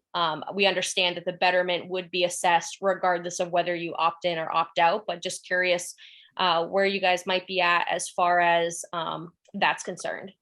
That's first question there. Okay, I'm going to turn that over to Joe or to Kleinfeld in relation to the opt-in, opt-out. Again, the board has not made it. Again, the board hasn't made any determinations yet, other than it's one of the options to allow residential property owners to either opt in at the time it runs by or opt out. But I'll let Joe talk more specifically to it, and then I can address it further. Joe? Yes. So to clarify, what we've been saying as far as an opt-in or opt-out, the betterment assessments would actually not be assessed. So in other words, there would be the ability to connect or get a betterment and the potential to connect, or opt out and you would not be assessed that betterment. So there is quite a difference there. Yeah, appreciate you clarifying that. That is different than what we've heard previously, but appreciate the clarification there. Just let me clarify a little bit more. I mean, we could affix a betterment and allow you to opt out where you don't have to tie in immediately. Right, and that's our understanding of what has been communicated thus far. Yeah. So those are two different opt-out conditions. Significant difference. And the other thing is that in some communities, when they have done that, if you opt out, you don't have an opportunity to tie in later on, which I wouldn't be in favor of either. Right, but right. The opt-in, the opt-out provision, as we're talking about it now, would allow you to opt out, let's say temporarily, whereby if your septic system then fails, because you have a public sewer running by your door, you are then required to tie in. Right, understood. Which again is also vastly different from what Joe was sharing as a potential opt-out clause. It sounds like those details should be buttoned up before voted on, because that's extremely vital to. And I understand. I can assure you they will be buttoned up before any presentation is made to town meeting. We'll make those determinations prior to. I just want to state that if I didn't express it correctly, then I apologize for that. But Steve is right. There is an assessment. It just would not be billed, I guess, to the property owners. In other words, there is an amount that would be calculated based on all of the abutting properties. It would be a cost that would not be billed to the property owners if they opt out. But if they in the future want to opt in, then certainly that amount is right. But still an assessment. The betterment cost would still be assessed regardless of whether you connect or not. And that's the clarity that I was looking for. Right. If the definition of assessment is determined, yeah, the betterment would be determined for each of the properties. And whether a homeowner wants to accept the betterment and start making payments, or defer any betterment, I think that's where the opt-out would come in. Right. The other important point, Caroline, is that if we allow for the opt-out, residential opt-out provision, then the monies that would have been already allocated from the betterments of those properties would automatically shift to the general fund and would be funded by everybody. Right, and understand, but the lien would still be implemented and then when you go to sell, that betterment would then be assessed. It would already be assessed, but you would be responsible. And I understand too that there's special consideration to potentially pass that lien to the next homeowner. And my next question is, what is that? Not without special legislation. Hold on, let me finish. Not without special legislation. Okay, so that's important as well. And to me, that just sounds like more of a negotiation headache but we'll see what that might look like. I do want to touch on the home value increase. I know that that's kind of been a carrot that's hung. And in the presentation, was it a $900 million figure as a sum of home increase is that across the town or assessed to the abutters who would be paying the betterment? So that figure was just a commercial value increase. Okay, so not residential. Right. Was there a figure? I might have missed it. Was there a figure for residential home increase? I understand that there's a variable within that as well. There was not a report on the residential value increase, market value increase. So just over a 30-year, quick math on my end, we would have let's say over a 30-year period, the monthly payments of the betterment with the 5% increase, plus the $660 tax increase annually over 30 years, plus the 150% water bill increase, which accounts to around 900 for our household, particularly $900 annually over 30 years. That's $27,000. Without connecting, that sum is roughly $95,000. And so I guess from a home value increase, understanding that over 30 years, our home would likely not increase by $100,000 to offset not even the connection. So I just want to put that out there, that as far as a residential home value increase, we're not looking at an offsetting number that would make this worthwhile. Or legal. Yeah, we've got, and again, if you recall, Adam touched on this, Adam Austin, a little bit earlier, as far as whatever we assess for betterments, we have to be able to defend that it mirrors, at least mirrors, the increase in valuation on the property, on the home, right? And it's very different for residential homeowners than it is for commercial property owners. So we're aware of it, we're cognizant of it. Yeah, and I understand, I appreciate the sympathetic ears, but they're just This not isn't enough. sympathetic, no, that's actual. We have to do that. Okay, so, but again, the betterment fee is not the only fee that we would be paying for. And that is so important to highlight and amplify, because if we're getting stuck on and hearing worst case scenario is $46,000, that is not accurate, because that does not cover the increased taxes. That does not cover the decommissioning of the septic and the connection if we opt in, or if we are forced to opt in. And so that, understanding that the betterment is tethered to the home value assessment and increase potentially, that is, I think, really important to highlight and amplify. Thank you. Yep, we're aware. Thank you. Thank you, Caroline. I see Bob looks like is up next with his camera on and his hand up. And again, ask for your first and last name and your residential address. Oh, Bob, we have you on mute there. Sorry. Unmute. There we go. I'm not used to Zoom. Sorry. No problem. So I hear a lot about this and I've kind of read into it, but the one thing I don't hear about being involved in construction is the actual construction of this, how the roads are going to be dug, how long this is going to take, and if there's any type of allocations for overages when we dig into the streets and bump into water lines and we start tearing things up that shouldn't be torn up. So I was just curious on what the timeline is going to be on this whole project, because I haven't heard anything about that. It just seems to be about numbers and maybes. And that factors into a huge worst case scenario number, because that's only going to increase the cost of the whole project. As is with any mass project I've seen, it's never what is projected to be. Yeah.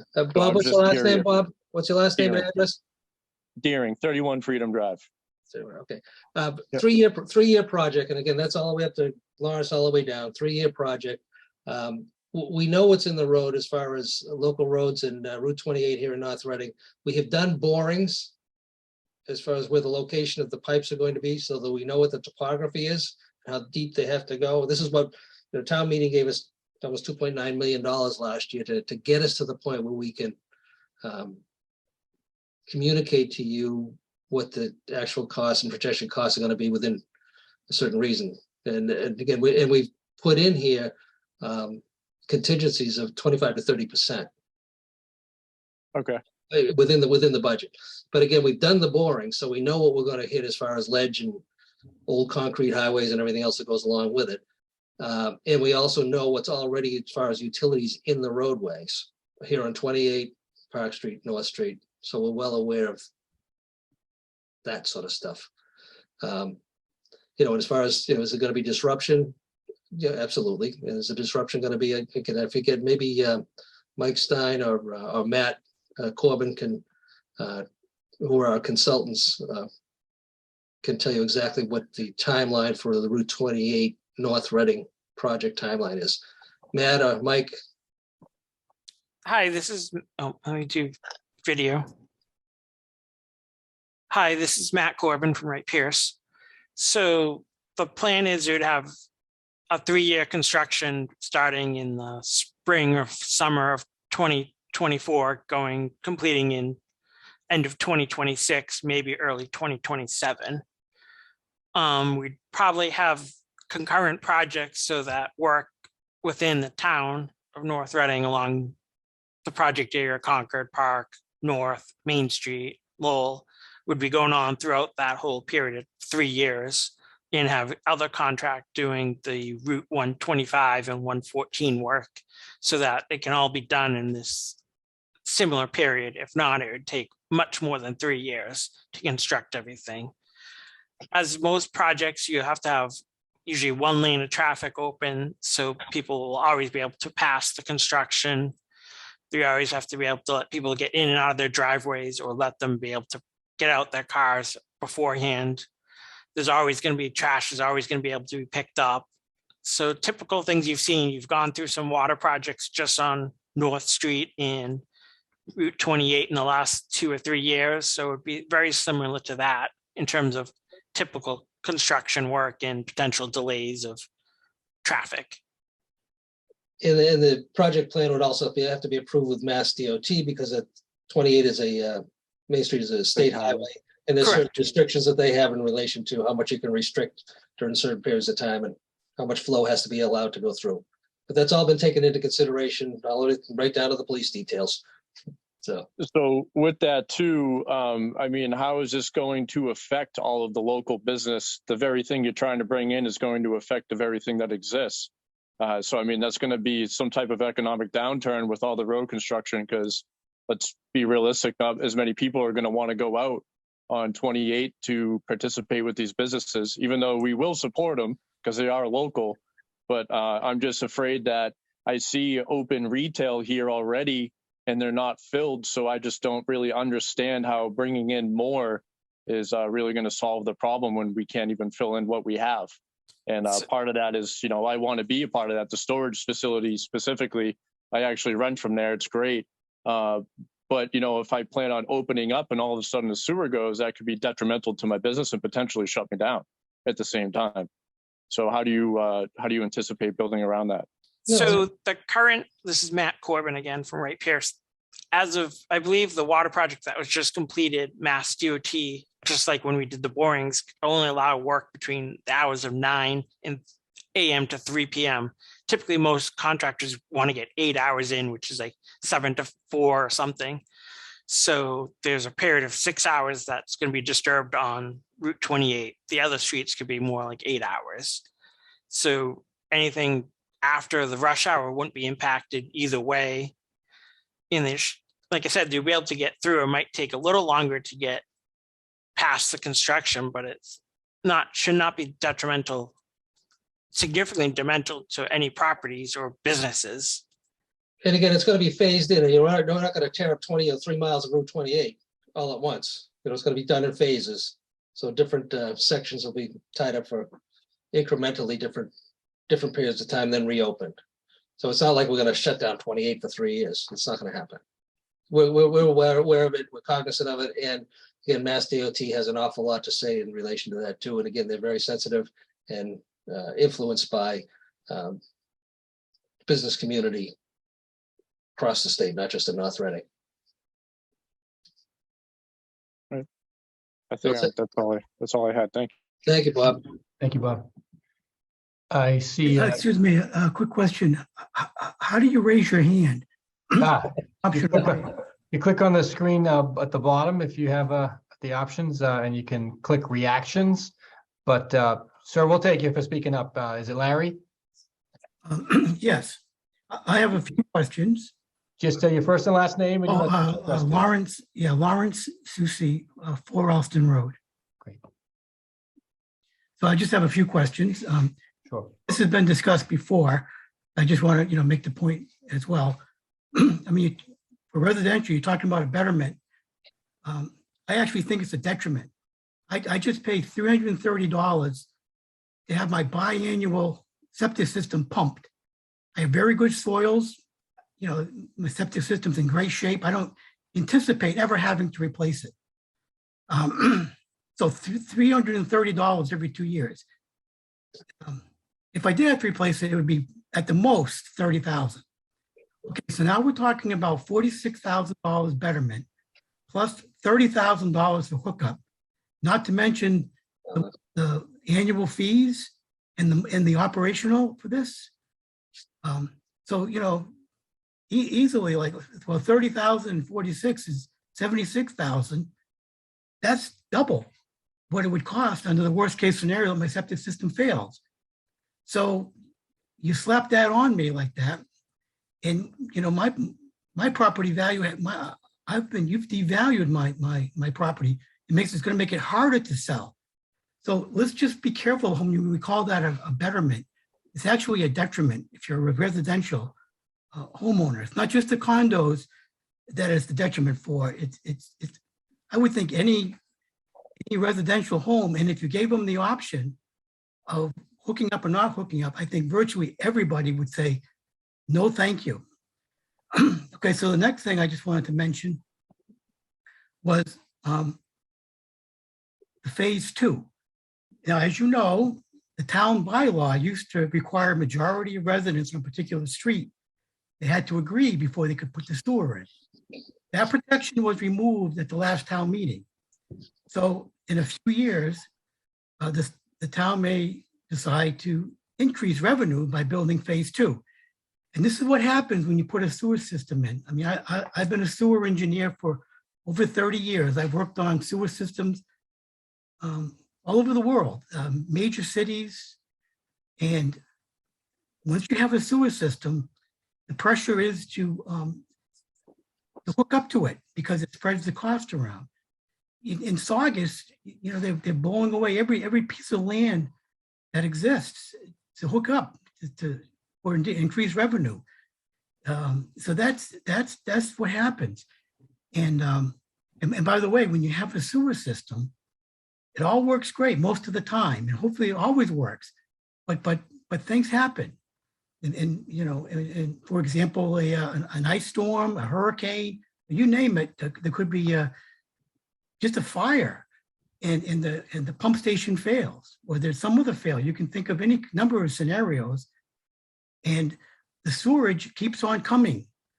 It's a gravity sewer, and the pump station is going to be down towards the town line, as I understand it. So to the failure, there's nothing that's going to stop the water from coming. It's going to just keep coming. And it is a mess. When this happens in other places that I've seen, it's just an ungodly mess when these failures happen.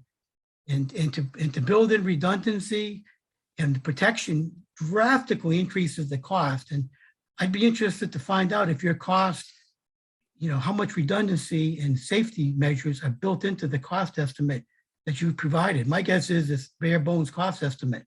It doesn't include a lot of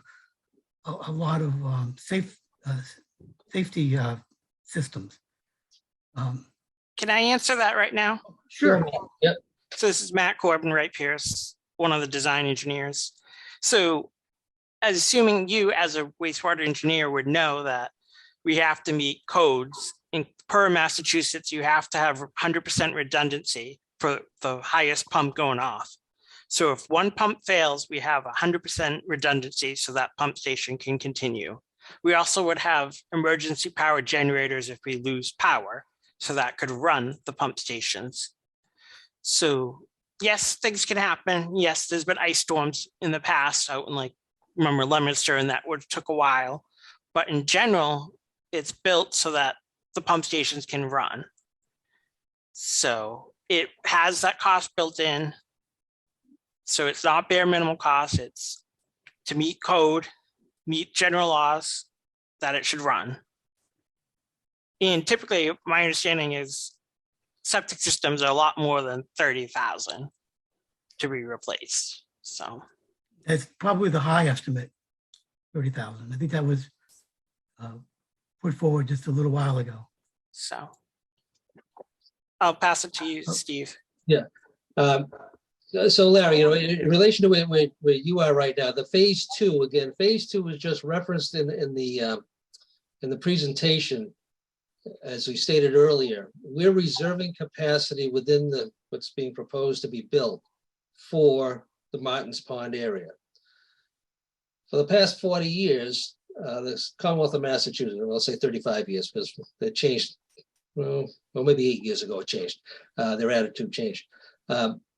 We weren't able to move forward with any wastewater treatment, whether we were going to build anything locally, little wastewater treatment systems ourselves internally in town. We were not going to be allowed and permitted to do anything through the state unless we tackled Martins Pond area first, from a public health standpoint. It's been highlighted for years as the primary area in town that needs to be addressed from a wastewater standpoint. And for years, the state said, sure, we'll be happy to throw some money at you, but we'll be happy to permit you to do some things, but you have to start there. And economically, it wasn't economically feasible at all to do that because there weren't enough citizens down there or properties down there to support the infrastructure that had to be built and maintained and to do it. So we were saying to the state for years, if we don't mind acknowledging it and addressing it at a future date, but you have to allow us from a cash flow standpoint to get on the Route 28 and other areas that'll help support the system and get it up and running so that we can afford to go into the other neighborhoods at a later date. Well, they changed their tune about 8 years ago under the Deval Patrick administration, recognizing that, economic development was paramount in their eyes, along with the Baker administration afterwards. And they've acknowledged that, okay, move forward. You can move forward with a project such as this, acknowledging that you still have capacity to address the public health concerns, such as Martins Pond area, in the future. And that's exactly what we're doing. So we're reserving the capacity to sewer Martins Pond when town meeting decides they want to move forward with it, not when the select board or the planning commission or anybody else wants to move forward with it. Town meeting will make that determination. So as we reference phase 2 in Martins Pond area, it's not because it's on the drawing board. It's not because it's in the plan, so to speak. It's within the capacity of the system that's being presented, and we're allocating the necessary flows so that they won't be used for other new growth areas. It's always going to be a capacity within the system that we're building to accommodate that area. We won't grow out of it. So are you saying you'll guarantee that you'll never actually put the sewer into Martins Pond? If I guarantee, no, that's up to town meeting. That's not up to me. Okay, so that's the point, is all the protections were taken away when you changed the bylaw. No, the bylaw was just a split in the cost. It was a 50-50 split. So it was, Steve, that was that's not true. Town meeting makes those determinations now. It's nobody else. Yeah, but the bylaw was changed. It used to say that water and sewer required a majority of the residents on the street. I have the document right here in front of me, and that was removed, and so that the local residents no longer have a say, and it was on town meeting. Town meeting has to say, and those are the local residents. Right. Every registered Right. voter in The town meeting has a say. Because the incentive is for the whole town to look, when you hook up. If you were to extend the sewer into Martins Pond, now you've got all those residents, $46,000 a pop. That's a huge amount of money, and so I agree it's a huge amount of money, and I agree it needs to be looked at. Yeah, so that's we agree. We're in agreement. And just one other point is just the vision for the future. If you can point to a particular town, like I mentioned Saugus, the places, they're building everywhere they possibly can. Melrose, Stoneham, Reading. What is your vision for the future? I mean, I kind of like Martins Pond. I like Martins Pond, but I like the whole town of North Reading. The lack of a sewer limits development. As you put the sewer in, that's your vision. You want to just get that tax revenue. So actually the taxes are going to go up to pay for this. So whatever tax benefit you're getting from the new development, it's going to be, sucked up by the increased cost of this thing. But more importantly, it's going to, you'll end up like Reading with all those condos. You know, is that the vision that the town really wants? I mean, it's kind of nice to be able to drive down the street and, you know, it's a nice town. When the population gone up by I don't about disagree. 1,000. It's a wonderful town that I grew up in and chose to stay and raise my family here, you know, because it is a great community. Okay, You know, just wanted to point that out. I mean, I don't think it's being thought out carefully with the whole character of the town. You know, to get what? To get Mel. And again, if you look at the August. character of the town, you know, and again, this has been a bone of contention for years, is that the appearance of Route 28 in North Reading, and it's basically a cut through. I mean, not many people stop and shop here, even at Stop and Shop. You know, they drive through. We're a cut through. You know, we're not a destination, so to speak. You know, You could have put sidewalks in and required trees and things like that. Just we could have. Well, and when you put the probably sewer in, about 30 years ago, I proposed burying all the lines, you know, in Route 28, and putting in some additional sidewalks, and it was going to cost us $1 million, and everybody thought that was outrageous, and we didn't do it. You know, so you'll end up with Revere. Maybe you'll get Revere when you. but we're not looking successful. Maybe you'll have and again, as Revere. far as the amount of growth that will take place on Route 28 will be determined by town meeting, not by the local boards, committees, or commissions. There'll be proposals that are made, but it's town meeting to make the ultimate decisions and take a measured approach, I would expect, as to what they want to see based upon specific proposals. But again, the opportunity to provide those choices comes with the sewerage. Without the sewerage, what you see is what you've got. And if you're okay with that, we understand that too. But we just think it's important now for the timing of everything here. We've spent the money. You've given us $3 million to go get the facts. We're presenting the facts so you can make an informed decision. And you know, there's no right or wrong decision. We all have opinions, but there's no right or wrong decision. We just want people to make an informed decision when they make their choice. And we're looking for people to participate, and this is great. We've got 130 people participate tonight. It's great. Okay, thank you. Thank you, Larry. Thank you, Larry. I'm going to go to Katie Gabriello, who has had her hand up. Katie, if you're able to identify yourself with your name and residential address. Yep. Thanks for turning your camera on.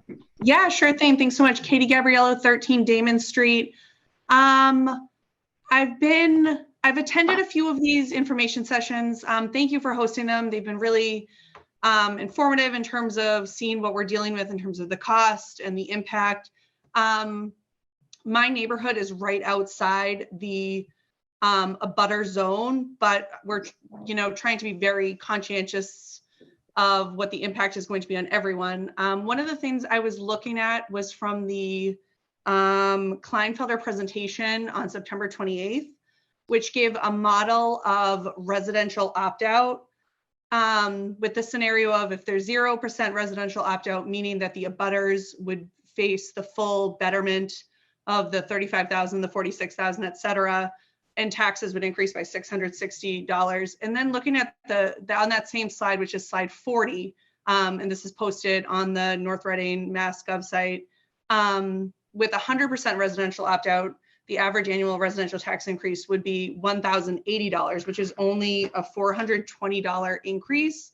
So from my point of view, as someone who isn't, looking down the barrel of this very large increase, it seems much more fair and better to spread out the cost amongst the whole town rather than force the abutters to take on this very large expense, especially when looking at it, kind of like looking at I definitely appreciate that Route 28 and Concord Street, these are the economic districts of our town. Looking at the financial disparity of the part of town that would receive the sewer and like some of the other areas of town, which yes, they would see their taxes increase, but we're looking at like a pretty significant inequity here. So I thought it would be interesting. I don't know if we can talk about that kind of, if the opt-out is something that's going to go to town meeting, if that is a select board, who decides if opt-out is going to happen in an optional versus if folks will be forced to pay the betterment. Is that something that the town will vote on? Is that a select board decision? Who gets to decide that? It would be initially, whatever's going to be proposed at town meeting will come from the select board. If the select board decides to offer, a multiple choice, that's up to us too. but we would give a recommendation as to what the proposal will be. I don't know what that's going to be. Again, I haven't had any discussions with my colleagues per se, because open meeting law prevents me from doing this, huddling behind closed doors, which is a good thing. So again, the select board will be making the initial determination. Town meeting can override that. Let's put it that way. So we're aware of it. Again, that $1,080 is just a residential opt-out, which means that all the commercial properties along there would have to tie in and pay a betterment. So that if we were talking about allowing a complete opt-out and have the general population share and share alike based on assessed valuation, then the average home would probably be closer to the $1,300 figure. And therein lies the disparity. If you look at, what the district currently houses, is primarily residential properties in the form of, there's some single family homes, but the vast majority of it is condominiums, apartments, and things of that nature. Sure. So you say it goes to 1,080, but if we were to give everybody a buy and have everybody share alike, it only goes to like $1,300. So again, those are the things we're looking at as far as from a fairness standpoint. And as I've been telling people at these forums, that are people such as yourself who are not going to be directly bettered, and you're 2 streets away from the area. Your concern for those that are being bettered and on the route is legitimate and real and heartfelt and concerning. And I think they're finding some solace in that, which is good. And again, we're hearing that too from people such as yourself. So. For sure. And I think that the difference between, nobody wants our taxes to go up, but I'm seeing the long-term value for the town. And like, I have young kids. We moved here for the school system. We love it here. We would love to see, more from the town in terms of economic opportunity, a downtown area for sure. So I'm definitely pro this whole project, but thinking about even, Steve, like you say, even if it's $1,300 additional on my taxes, and that saves our neighbors along the route from a $35,000 or a $46,000 loan over the course of 30 years, it's certainly not a drop in the bucket for me. But I think, hopefully the folks who are mad about the betterment fee and seeing the unfair, the people of North Reading also see this, and like, your neighbors aren't going to hang you out to dry here.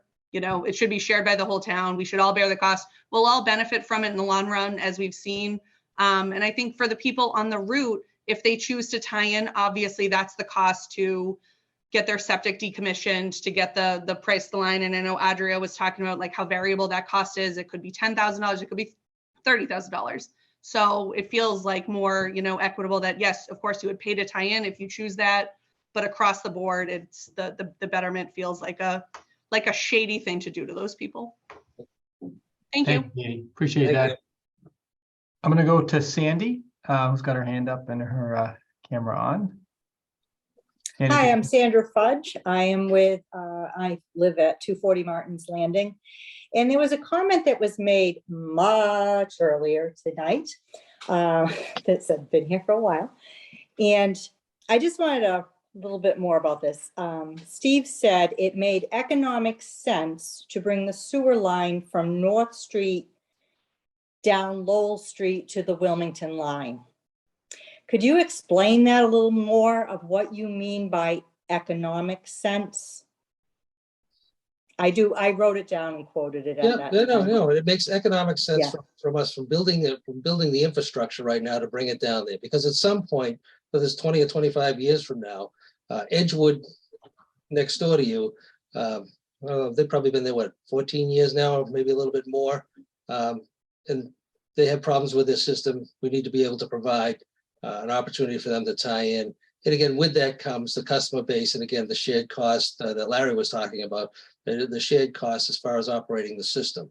And again, without them having to rehab, their facility. Same thing with Pulte. Going to be a little further down the road for Pulte, but by the same token, the infrastructure would be there, and the tie-in would be less significant as far as impactful on the area, putting it in later.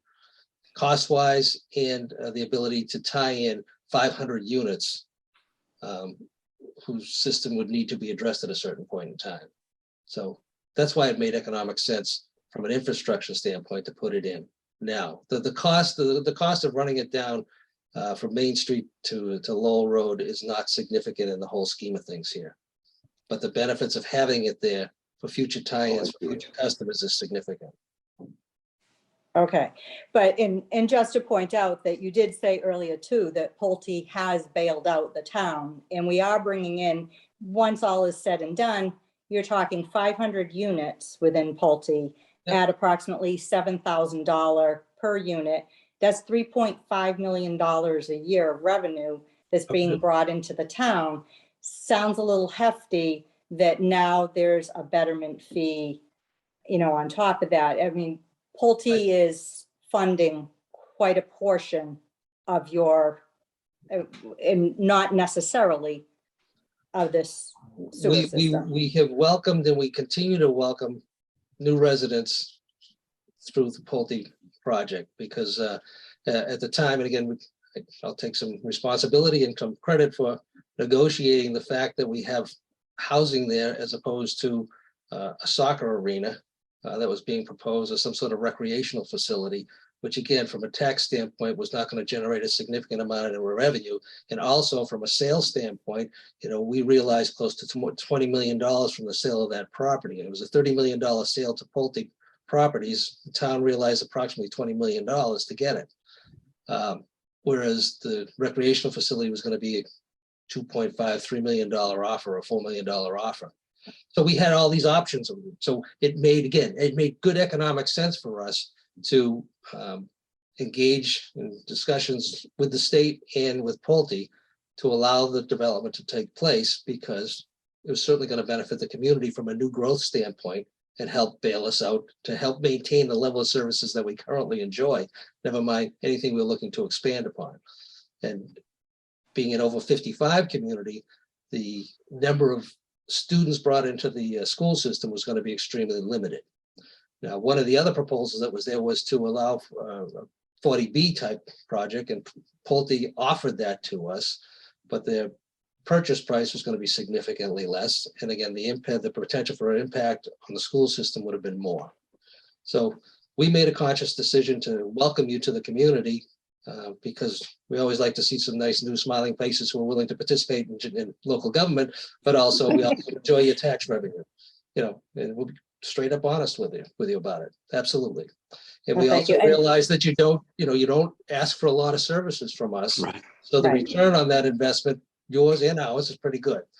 Now, assessing you $35,000 is significant, and it's being looked at. And again, if we get to a point where, you know, if we can all agree that, or most of us can agree that redevelopment or the potential redevelopment and opportunities to redevelop Route 28 and Concord Street is in everybody's best interest, I would hope that if we're able to get to some point where a reasonable figure would come to be, whether anywhere from zero to something else, for a betterment cost for condo associations, I would hope that you would participate in the process and come to town meeting and support it, because it's I love town meetings. Yeah, okay, but it would only enhance everybody's opportunity here. So, so we're looking to get to a point where we can get support, we can get some consensus, because we're never going to get everybody to agree. But that's why, to get back to your original question, as far as it made economic sense. That's why. Okay, could I also ask, just in addition to that, as you were speaking about Edgewood, how are apartment complexes being charged this betterment fee? They're being charged as one single customer, basically treated as a commercial property, which is questionable too. Thank you. Yes. Yeah, that one hurts. That hurts tremendously. And I will be part of town government. Love it. We come from Groveland. 22 years there, and we're very involved. You don't move into a small town and not get involved. That's been our attitude. I have a brother up there in Groveland, so. Oh, we'll have to talk. You probably know him. I'll be there for Thanksgiving. Thank you for your time. Thank you, Sandy. Thank you, Sandy. Next up, Lena Simone, who has got her camera on and her hand up. Hi, Lena Simone, 7 Deerfield Place, and I just have a kind of a quick question, and I don't want to talk this to death, but my concern I keep going over in my head is simply that there haven't been any studies based upon what commercial business may come here. And I think somebody put perfectly earlier, kind of, if you build it, they will come type of a thing. Are we planning on doing any sort of basis for that to kind of give us an idea of what could possibly happen? Or is it just throwing our hands up? Oh, I sure hope that businesses come because now they have sewer, which I know is attractive, but that's the point that I'm stuck on right now. So we have done studies, and I'll turn it over to Kleinfelder through FXM as to what types of businesses and the ratio of the types of businesses that we can accommodate and what the marketplaces are going to do. So that has been done, and it's part of what was reported tonight a little bit. So I don't know who wants to take it, but who do you want to give it to, Michael? Adria, could you speak to that? Or Cecilia? Yeah, FXM did not look at, I think you're asking if there are specific types of businesses. They just looked at, they broke it down to retail, industrial, flex, and office. But it's really up to the town in terms of, what type of growth they're interested in seeing. And we've heard, from different members of the town that, that would be guided growth for both residential and commercial. But Adria, the study does show that there's room for growth in these types of areas, and the increased assessed valuation based on those figures is what we're talking about.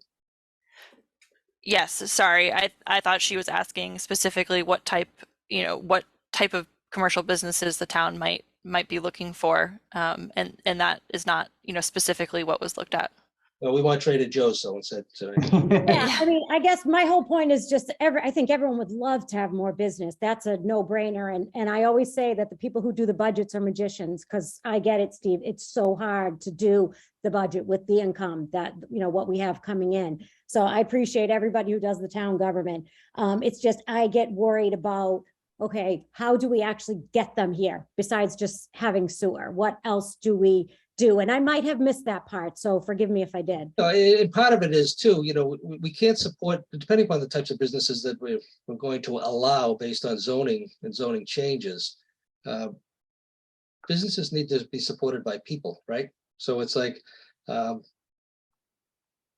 we need to have some additional housing units and people to do so. And if you do the appropriate amount of planning, you can have these sections of the community that have a combination of retail and housing very in close proximity, where people can walk to destinations and people do things. Then you do your traffic calming, take your traffic calming measures. And we've had a bunch of studies that have been done in relation to, traffic calming and creating what they call creating a downtown within this corridor. All those things can come to fruition much more easily if you have sewerage. So while we're saying we're not going to have a specific types of retails or specific types of commercial industrial development, that's all going to take place a little bit later on in relation to what's the community's appetite, for zoning changes to allow it to happen. And again, we've heard from people who just said, oh, you could do a potentially, 1,300 more housing units. I don't want 1,300 more housing units on Route 28 in Concord Street. That's crazy. Okay, doesn't have to be 1,300, but that's the potential. This is what the marketplace is telling us that we can absorb and we can handle, but we may not want to handle it. And those determinations will be made by everybody here at the town meeting, participating and voting. So one more question that I have, and then I promise, I see there's a million people, I'll be quiet. Is there any concern at all about adding, if we do add more residential units, to add more children to the schools? Not that we don't all love children, they're wonderful, but they cost money. So no, that is a major factor. But what we also have going on here, and there's studies that'll show it and can bear it out, is that we have a significant amount of people, an exodus of this community of people, late 50s, 60s, and 70s who are leaving the community. They're coming here, raising and educating their children here, and then leaving. We want people to stay. We want the people like the Pulte properties to be here. We want people like me whose kids are out of here to stay in North Reading and not say, I can't afford to be here, or I don't want to stay here. I want to go somewhere else where I can walk to downtown, walk to my restaurants and do things like that. We want to promote that. So as we build out our housing, we want to create more housing for people who are empty nesters and want to stay in town and give them a reason to stay. What are we staying for? I mean, I'm staying because I love the community, but I'm not staying it because I want to be able to walk downtown. I have very good friends who have 2 kids the exact same age as mine, sold their house last year, just bought a brand new condominium in Melrose Center, and they're tickled pink because they can walk to the local restaurants, they can walk to the drugstore, they can walk to the supermarket, they can go out and recreate and walk home, and that's exactly what they're looking for. And we don't have any of that. So we want to be able to be what they call an age-friendly community here. And this provides us another opportunity to address those situations. To what degree, it'd be entirely up to town meeting, but we've got plenty of people here already working on it that are ready to put proposals forward, for consideration and creating creating a downtown area so that people can say, okay, comfortable where I'm going to sell my 3 or 4 bedroom home and downsize to a 2-bedroom condominium or a 2-room, condominium and stay. And again, as you said, I said earlier, Pulte, that they're going to be assessed at $700,000, $500,000, $600,000. They're giving $7,000 per unit and not putting any kids in the school system. You build a single family home, you get 2 kids, costs you $32,000. You're only collecting, if it's assessed at $1 million, you're only collecting $15,000. It doesn't make any economic sense. Yeah. So these are the planning tools that we're going to provide ourselves with some choices if we provide ourselves with these opportunities. But if we're okay with where we're at, we're okay with where we're at. But Thank you. this is what you see is what we've got. Thank you, Lena. Thank you, Lena. So we're going to continue going through with folks who have not yet had a chance. And if time allows, we'll come back to folks who have already had a chance. So Adam and Fred, I do see you. I'm going to go through the other folks and then we'll come back to where we're at. So I see Sylvia Mayo, who's up with her camera on and her hand up, but you are on mute, Ms. Mayo. How's that now? Perfect. If you could just give us your name and address. My name is Sylvia Mayo, and I'm from 200 Martin's Landing. And my question is, we don't use a lot of your services. We don't have trash pickup from you, garbage pickup from you. We have police and fire, and maybe the water. But I thought Pulte, and I'm not sure if this is right, but I understand that Pulte put in their own wastewater system.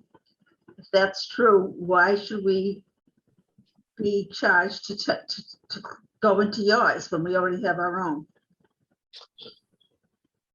Correct. Yeah. Matter of fact, about half of your HOA fee goes towards the maintenance and upkeep of your It's still not anywhere like wastewater treatment. And again, what we're considering now is the opt-out provision where if and when that system fails, then you can tie in and then get assessed at this point. But the model that we've been putting forth is to treat everybody the way that we've shown it, but we all agree that it needs to be looked at and modified. Should your development be provided an opportunity to tie into public wastewater at a future date? Probably. And again, from right now you have your own, and it's fairly new, and it's not going to fail for hopefully a long time. But at the same time, it will. Like I said, I've done my septic system 22 years ago. It's probably getting ready to be done again. It was $25,000 22 years ago. The cost of that system today that I put in is probably going to be almost double that or more, maybe $50,000. And again, when I have to do that again, and if we're good for 25 years, 3 more years, that's all on me, right? So if it were running by my doorway, would I say tie it in? Sure, I would. But it's not running by my doorway. So anyway, we hear you, we understand. We're looking for your support, but we understand your consternation in relation to that. We understand the Pulte's we've been contacted by Pulte directly saying, what do we tell the people who are on the waiting list to buy here that they're looking at a $35,000 assessment? We hear them, we understand, and we're going to work on that. All right, and one thing other is we are an over 55 community, and all right, some people are under 65 or 66 and they're still working, but it maybe is 15% of the whole community. We're on a fixed income, and that's a lot of money for us to put out and pay monthly. It's $200 plus half that $600 would be the tax rate alone is another $50. That's $250 a month on my social security and everything. It's quite a lot. Yep, no, we understand, and we understand that this proposal impacts people very differently because people are in different economic situations, no doubt about it. And we're trying to be sympathetic to it. And as you've heard from other residents who are not in the betterment district, in the district that is proposed, they're sympathetic to it too and saying, you know, hit me a little bit harder to give you some more relief. So we're hearing them. Thank you. Thank you. It's very interesting to have this tonight. I appreciate it very much. Great. Thank you, Sylvia. Bye. Next up, it's identified as Kim Carpentier. Correct. Okay. If you could Yeah, just with 200 identify yourself. Martin's Landing. Okay. And first of all, Steve, I want to say thanks for recognizing the cash cow that you You're have more than over welcome. here at Martin's Landing. Yep. And the other fact that I wanted to mention is that the total betterment fee is about 70 million. Is that For the about whole right? project, yeah, for the whole project, 68 For the million. whole project. Yep, yep, okay. 68. And if the present numbers stay, we will be paying 25% of that betterment fee in Martin's Landing alone. I think the current, 17.5 will be paying. that would be on the total 500 that are built. They're not all built. Exactly. They're not all built yet. Yeah, but They're it's not not all going to built come yet. until, it's not going to come until 2024, right? Right, but the thing is the ones that are not built are not factored in yet, and those are actually over in the general government and would then be shifted over as privilege fees. So there'd be a shift, but yes, you're right. $17.5 million, absolutely, and it only costs you $4 million to put your treatment plan in. Exactly, and I it's get it. in, and we Yep. and we put money aside every month to make sure that we maintain it, and Right. we have provisions to make sure that if it does go bad, we can rebuild it. Got it. So that's our responsibility to do that. Well, And the fact that you're extending 1 mile, if that, not the even. project to come to Martin's Landing, and you're picking and up what? $17,500,000 for doing that is What? a little suspect, wouldn't you agree? I can understand why you would be suspect, but what I'm trying to present and the other people here are trying to present, and the board wants to make sure is that you don't have to be suspicious of us of anything. We're bearing our soul, and here it is. Yep. It is transparent as possible, but I understand Yeah. your skepticism. Yeah, because I mean, to put another mile in and to give us a break would be probably beneficial to the town of North Reading, correct? I believe so. Yeah. So maybe there's something that can be done to understand that and show that we want to do our part. We moved to North Reading. We want to be part of the community. We want to support the community, but right now we support the community a lot. We don't use any of your services, pay full taxes. You know, we plow our own streets. We take care of our own garbage, our own trash, our own recycling, right? The only thing we use is At fire. least yours got picked up over the last 3 or 4 weeks. What was that? I said, at least your trash got picked up over the last 3 or 4 weeks. Well, The rest of we pay our bills. So do we. So do we. And then someone sold out the contractor to somebody else and they decided not to. But anyway. There you go. No, but we understand. We understand exactly what you're saying, and we understand what your costs have been, and what the proposed assessment is, and there's a fairness issue there that we're looking at. And I appreciate the fact that you guys are looking at it, and we will all be at town meeting. Whenever it is. And I hope you're here to support it, because Yeah, I hope we can at least convince you that the need for new growth and economic development and opportunities on Route 28 and Concord Street are critical for us moving forward, not just in the near term, but long term. Mhm. We need No, to. I understand the whole thing. I understand it all. All I'm saying is that we shouldn't have to pay the amount of money that we're paying for 1 mile of the construction project. I hear you. Thank you. Thank you. Next up, I have Neil, who's got his hand up. Neil, if you just identify yourself with your name and residential address. Yes, I'm Neil Kelly, 220 Martin's Landing. And let me say, I apologize for all the Martin's Landing people you've had to deal with tonight, but No, it's good. we have a lot of self-interest, as you might imagine. First of all, thank you for the presentation. I thought that was very good. And I'm glad you started it with the goals that you wanted to achieve at the beginning of the presentation. That helps a lot, particularly with the economic growth. But I had a question and a follow-up, if I may, which seems like you brought the sewer line down North Street, and there was at least an implication that you did that so you could pick up Town Hall. Adding Town Hall to the sewer line does not support the goals that you had of economic growth, because a business isn't going to move here thinking, oh, well, thank God that the Town Hall is on the sewer. No, part of the reason. That was self-interest, right? Yeah, Town Hall also sits on 9.5 acres. And it's a former elementary school, in case you couldn't figure that out, built in 1959, which looked like all the rest of the schools that were built in 1959 and 60. And, you know, the facility itself is aged and not necessarily very efficient. And if the town were to determine that they wanted to move Town Hall again to somewhere else, we have 9.5 acres there for future development. Okay, well, I'm sorry, and then it was just the cynic in me thinking that I know. since you're not going, the Town Hall won't be bettered, they sort of pick it up for free. Yeah, you're all going to pick up the tab for Yeah, it. just like the other Martin's Landing people have commented. Oops, I'm sorry, did I do that? You're good. You're good.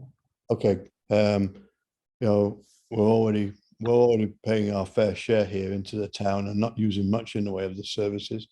But also, it said that the betterment fee was a worst case.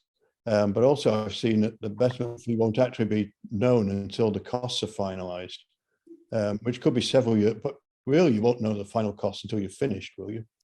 Correct. They can't be assessed until we actually have a final cost on the project. Right, but the final cost won't be until it's all done. Correct. So does that mean there won't be any bills sent out until the whole thing's finished? Well, I'll have to defer to Joe Parisi as far as how that works, but as far as we'll have some short-term borrowing costs to cover the construction as it moves along. But as far as the betterment and when they get assessed and the final dollar amount, Joe, if you can clarify that. A lot of projects will not assess, a lot of municipalities will not assess betterments till the end, but Mass General Law does allow to generate some early cash flow, does allow to send out estimated betterments and then do a final balancing betterment when the final project costs are known. I see. And I'm sure this would be different, but at least most people who are familiar with government projects or have best experience and tend to feel that I'm sure they all come in under budget and on time, just like yours will. Was that tongue in cheek too? I know, but there's a friend of mine in Reading who has teased me with saying, this is North Reading's big dig. Yeah. Well, again, I was a member of the secondary school building committee, so we know all about our on time and on budget. So that's why we have a significant contingency into the built-in. Yeah, and I think that was a great idea. I mean, it's good to see that you at least thought of that there will be overages and you've built in a contingency. That makes a lot of sense. So as my fellow resident pointed out before, we will be at town meeting. And depending on how you word the warrant is, whether you're going to be getting supporters there or detractors. Understood. Because in addition to moving that sewer line a mile down the road to potentially pick up a lot of betterment fees, you've also picked up from my conversations here a lot of very motivated no votes at town meeting too. But Understood. There's been talk about hiring a bus to make sure we all get there to vote no. Well, I hope we can convince you to strongly consider a yes vote, but we understand. Yeah, well, you've got your meeting to come, so you can make it that way. Okay, well, thank you, gentlemen. Thank you for staying so late and for providing the information. This is very valuable. Thank you, Neil. Thank you, Neil. Okay. And next up, I see Freda Canavan with your camera on and your hand up. If you could just identify yourself and provide your address. You are on mute. Hi, thank you for having me. I'm 230 Martin's Landing, so here we go. So I just had a couple of questions. I'm new to the district, obviously. Does North Reading have a planning board? Yes. They do, and they have a planning, so they're the ones that are working on the ideas of what they want the community to look like. Correct. Correct? Okay, so that's helpful. So Steve, you spoke earlier about the Merrimack project and how we could save $2 million if we, so to speak, jump into the hole with them. Right. To me, that seems like a drop in the bucket when we really don't have all the answers for a $113 million project. 130. $130 million project. And all as I keep hearing is, you know, well, we don't have we don't really, how am I going to make a decision on how to vote when I don't have all the answers, so to speak, because it's all seems to be up in the air. We could do that. I hear this a lot. We could do that, but I'm not going to make a decision on we could or we couldn't. I want to know what I'm voting for. Yep, we understand that, but we are deliberately and intentionally deliberating and mind wrestling in public because we want the public input. Mm-hmm. We don't want a handful of us mind wrestling and arm wrestling with each other to come up with what we think is the best plan and the best way to cover the cost. Again, the cost of the project is what it is. It's a question of how do we allocate those costs and who's going to pay how much for it. Right. So we're doing this arm wrestling and mind wrestling in public, deliberately and intentionally and transparently to get this feedback so that when we come to a conclusion, we will have heard from a whole bunch of people and we would have heard the concerns and we would hear the support or the non-support and what the issues are in relation to whether they could support or even want to entertain this idea. And again, as far as, you know, jumping in the hole with Mass DOT, yes, that was the impetus from a timeline standpoint to move the project forward because it does provide us, for the first time in all the years I've been involved, an opportunity to actually bring this to fruition. And now's the time to do it. Otherwise, we're going to be delayed 10, 12 years before we can even entertain it again. And, you know, I understand that. Yeah, that's all. You know, I totally understand that. I mean, but I just think that there are too many uncertainties involved in this decision. And uncertainties in relation to who's going to pay how much, or uncertainties about the project. The project is pretty well No, laid out. I understand the project. The project, I totally understand. It's how it's going to be paid. You're saying people may get to have a betterment. Maybe they can get, you know, they don't need to pay the betterment. So there's a lot of questions. Right, and it's still with the opt-in, opt-out. We agree. Right. Yep. So is this going to be all finalized by the time you get to your special town meeting? Yes. So when we go to town meeting, You're going to know what's going to be proposed for And your that's- consideration. But there won't be any guessing game. It'll just be, yeah, that makes sense to me and I'm for it, or there's no way I'm going to support this thing at all. okay. Or you may have some other little minor questions in between, but there'll be plenty of opportunities to get those questions answered beforehand. Our goal is to have a well-informed public and populace to go to town meeting and determine what they feel is in their own and in the town's best interest. Okay, and that's the only agenda that's going to be on town meeting? This town meeting, correct? Correct.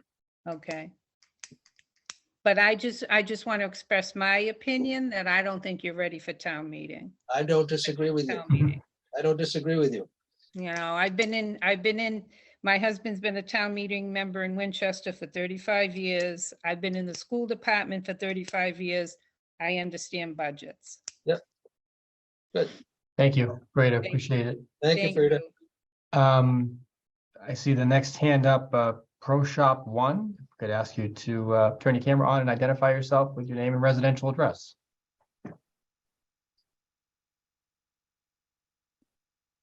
Hi, yes, Mike Miller. I'm at 10 Oak Ave in North Reading. Mary actually opened up the commentary. My sentiments exactly regarding, you know, bearing the pain throughout the town based on the advantages to the town. I guess my real worry is we got 150 people in this meeting, which is less than 1% of the town. If it's even proposed at the town meeting as is, you know, even with the few people we had from the other side of the tracks, I'll say, other side of 28, saying they'd like to bear responsibility. I don't see why you would have to change anything and just ram this thing through as is, because it doesn't seem as though there's going to be enough opposition, I guess, as is to, you know, stop anything you're proposing, as much as you're saying you're going to look at things and, you know, reevaluate. But I don't see why you should or need to, based on, again, 150 people showing up at this virtual meeting, and you know, based on the proposals I've seen. I'm just, you know, I guess we're more talking civics right now, but you know, it seems like it's almost a done deal that you know, this will go through as is, and why even consider any of the people who are on here? Obviously, they are the 1%. I don't know how many people will be voting on this, but why would anyone from the other side of town vote against it? Their skin is not in the game, and the town gets better. If you just, even any commentary on that, please. Yeah, let me just, first of all, this is not a done deal. And this is from someone who has spent hundreds, if not thousands of hours, you know, on this over the last several years. You know, over the last year, we've put this on a fast track, you know, to bring it forward and air it out a bit here. You know, we do want to hear, this is not a done deal. And again, there is true concern for other segments of the community, for this segment of the community. And I've had people on the other side, including the chair of the school committee, who has said, you know, I'm in favor of this whole project. I think it's a great idea, whole thing. But if, you know, if you're not going to reconsider, you know, the opt-out provision, I'm out, because I don't think it's fair. I think they need to have an opportunity to opt out. That's fair enough, you know, that's just one input, you know, from Scott Buckley. But so there's an awful lot to this, you know, and it isn't a done deal, and it's nothing to be rammed through town meeting. What happens is a town meeting, and I've been doing this for a long time. This arouses a significant amount of interest, and it's whoever shows up prevails. You know, I've seen over the years where, oh wow, I'm surprised that didn't pass, or I'm surprised that passed. And I said, well, how can you be surprised? You weren't there. You know, we have 125 people show up to town meeting on a regular basis. This type of a town meeting, you're going to have hundreds, if not 1,000 show up. We've got 11, almost 12,000 registered voters here eligible to come. So, you know, we can have 1% of the people here who are all from Martin's Landing, 500 units there with 2 in there, 1,000 people show up at town meeting and control everything that takes place. You know, we just want people to make an informed decision. There's no done deal here, and it's just a situation where we need to air it out publicly, let people have input, and we appreciate the input. We've been asking, you know, hit me, you know, one of those deals.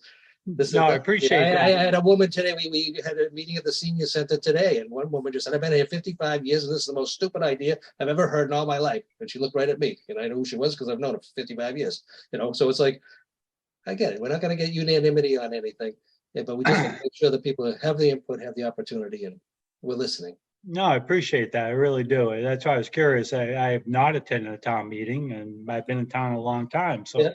I didn't know the mechanics of it, so to speak, but I was surprised to only see 150 people on this virtual meeting. I'm saying, you know, I read all the slideshows, but I had a lot of questions. Again, Mary was, I think, very poignant in her opening remarks. The first one, that was my question, as far as if it's going to benefit the town. I think it does need to be more addressed town-wide, you know, aside from the hookup on the sewer, but the back end benefits, I guess. But you know, I appreciate the work you're doing, and fact that you're having this meeting. So we'll move on. I No, appreciate it. we appreciate your participation. This is what we're looking for. It's good.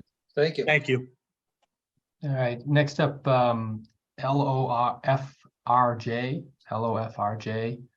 You wouldn't mind turning your camera on, just identifying yourself with your name and residential address, please. Yes, good day. Richard Lerth, address is 390 Park Street. So the pipeline is going past my front door. I have a slightly different view of things just because I've been here for 45 to 50 years. And someday my home is going to need a new septic system or something done about it. I would much rather, I think, connect to a sewer and be done with it than having to. I certainly don't want to go and rebuild my septic system and then be told I have to pay a betterment charge. So that's my interest here. I think it would be helpful to many of us, and probably people such as myself who need to make some decisions fairly quickly, to have a good estimate of the range of costs for a new septic system. I think that might help to convince people that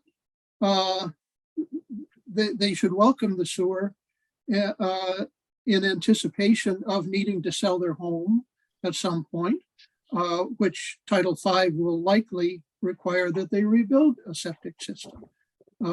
So we've guessed a couple of times at septic system costs. It would be helpful, I think, to have a better handle on what we might expect for a new septic system. So that's.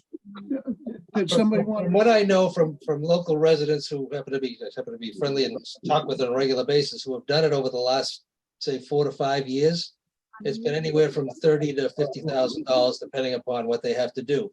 And it also impacts the aesthetics of their property, depending upon the water table. And some of the properties on Park Street, if you look at the ones that have replaced their systems at this point, some of them are 3 feet, elevated 3 feet up in the air, so it's an awful lot that goes into the specifics of the topography of each lot. But I haven't heard anybody, less than $25,000, and I've heard some in excess of 50. Yeah, so good. And I think it would be helpful for the cause to document that, to say, if you pass on this idea of sewers, you're still in for a whole lot of cost. Yeah, we also want to be fair and upfront with people too, that even if you had to replace your system there, what you're replacing it with, you're also going to have the additional cost of tying in, and depending upon how far back from the street you are to tie in is going to determine how much the cost is going to be. You have to decommission your old system, and we had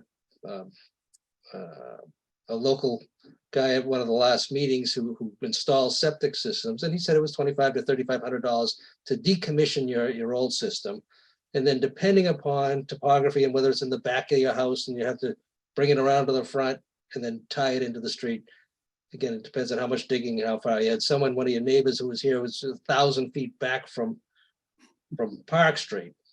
That's significant, but there are other homes there that are 25 feet back from Park Street. So the costs associated with the tie-in that would have to be borne by those that are being bedded in along the route, we want to be upfront. That's a cost that you're going to have to bear, and it's going to vary household to household.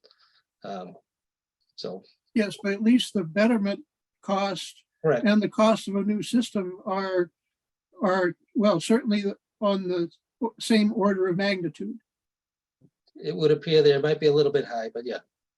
And we're trying to be fair about it and make sure that this whole thing too, we have all the studies done and we have everybody look at these things. And as I said to some people on the subcommittee today, I said, we have to just take a step back and give this all a logic check too. Does this make sense? As far as the cost associated with the betterments for a single family home along the road, and as well as the condos. Does this make sense? $35,000, $46,000. And we're doing that. And we're hearing. Okay. Next question, in regard to the betterment costs, I'm a little concerned, and somebody else touched upon it, but I'm not sure that the question was really answered. Pick a property along Main Street that's a self-storage or a car dealership or something like that, which right now has very little water demand. And would the betterment cost be based upon that? And my concern is that a couple of years after the sewers are built, then somebody comes along and buys that property and puts a restaurant or some high value, high demand system on there. Are they going to make up for adding their demand onto the system? Yes, basically, if you think about the formula that we presented, right now, under the current use formula, that's all we're basing all the betterments on is the current use. So like I say, the storage facility, like I said, it might have 2 bathrooms and 2 sinks in it. So their water usage is very low, and based upon, a single family home, they're using less water than a single family home. So their betterment's going to be it's going to be low, right? Yes. Whereas the restaurant's going to be significantly high.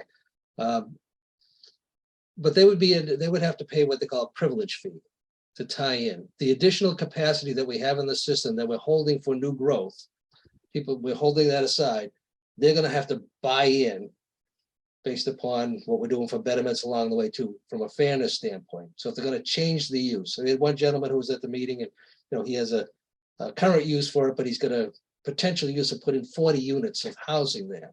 Well, under the formula that we presented this evening, his privilege fee would be $1.5 million with the number of units he's proposing. That doesn't compensate me for what I had to put in originally. No, he's being treated differently. You're being treated the same because it's based upon the same common denominator of single family home usage. You're $46,000. We're saying, okay, he's going to have a building that's going to be basically condo units, 40 units, say. He's going to get charged 75% of that times 40 units. He's going to get charged a betterment fee, but it's called a privilege fee of 1.5 million under the current formula. Now, to me, giving it a logic check, does that make sense? You're adding a $1.5 million nut here to the cost of the property in order to get it developed. Is a bank going to finance them? And does that make sense? This is where we need the logic check in here. But we haven't forgotten, and we want to make sure that anybody who's going to tie in the future or change the use of their property gets assessed appropriately and evenly like everybody else has been treated. So that's all part of the formulation here. Get it though. That's a good point. One last question. It looks to me, looking at a map, it looks to me that a much shorter route for a force main is to go straight north on Route 28 to Phillips Academy. And it's a straight uphill or it's a gradual continuous uphill. I have had occasion to look at wastewater force mains, and looking at the route along Route 125, which is an undulating up and down over hills. That's a nasty route. There's also no utilities in that route. There's nothing. There's no disruption in neighborhoods. We had conversation with the town of Andover, long, detailed conversations over several months, if not years, in relation to the route we would take. Route 28 would make sense. You go right up to the Shawsheen plant, the pump station that they have, upgrade that. They were talking about the actual route that works best, both for North Reading and Andover, was actually going up through the Ballardvale section, running parallel to 28, the Ballardvale section of Andover, and then tying it up at Shawsheen Plaza up at that area. But then, if you recall, a few years back, they just had their gas pipeline breaks there, where the town was blowing up and blowing all the manhole covers and all the rest. And so they just got through tearing up all of their downtown areas and that all the way up to the Shawsheen. They don't have an appetite for re-tearing up their roads and allowing us on a timely basis to tie into the Greater Lawrence Sewer District up Route 28. So they just don't have an appetite for that, as well as an appetite for tearing up their neighborhoods. They had more of an appetite for that. And then in conjunction with the conversation we had with them, we looked at 125, and from a cost standpoint, it's actually cheaper, a little longer, but cheaper. And again, there's no utilities in Route 125 to compete with.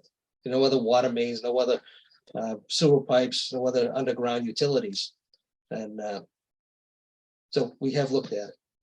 And again, And one of the other proposed routes, as we get up to approach 114, if we were to abandon the Mass DOT, is we would take a left just before 125 into the neighborhoods in Andover and tie into their Shawshene plan. That's one of the alternatives that we have. But good Okay, point. well, Thank you. Good to know that other alternatives have been considered. Oh, yes. Thank you. And I thank you. Thank you. Next, Joey Casino. You have your hand up and your camera on there. If you could just identify yourself and give us your residential address, please. Hi, Joey Casino, 26 Nutter Road. So I think I'm in that area that's potential growth, but not currently abutting. I had a couple of questions, lots of questions at the time. Several of them got answered just by virtue of you folks asking questions and giving answers. So I'll only ask three. One, where are the presentation materials going to be held so we can look at them again in a future time when we have the opportunity? Two, the betterment, is that a fixed fee? Whatever that ultimately becomes, is that a fixed fee, or would that be subject to escalation or inflation, so that if you did Martin's Pond or any other phase 2 activity, would they be paying the same betterment that the folks that were initially in phase 1 going to get charged? And then the third and last is, hey, is there any tax deduction associated with the sale of my house? If I had to pay a betterment fee for a septic, for sewage, do I look at that as an enhancement on my home? Therefore, I can take that cost off when I go to sell my home and my taxes. All right, I'll take the third one first. Yes. In other words, the cost of the betterment is an improvement to your property, a cost associated with the basis of your home, and it would lower the basis of your taxable if it were in excess of the capital gains with the exemptions. So yes. The second one in relation to the betterments, I'll defer to Joe. And as far as the materials that we're showing tonight, they're on the town website already. Yeah, Thank you. we do update it by adding the most recent presentation. So if you just go on that page, go right to www.northreadingma.gov, and there's a link for wastewater planning under news. You click on that, and there's all the previous presentations. You'll see how it's evolved. It got shorter over time as we got some feedback, but certainly we know there's a lot of questions. Yeah, and as far as betterments, future betterments for future phases, those will be determined by the board and town meeting at those particular points in time, because each project or phase is a standalone project.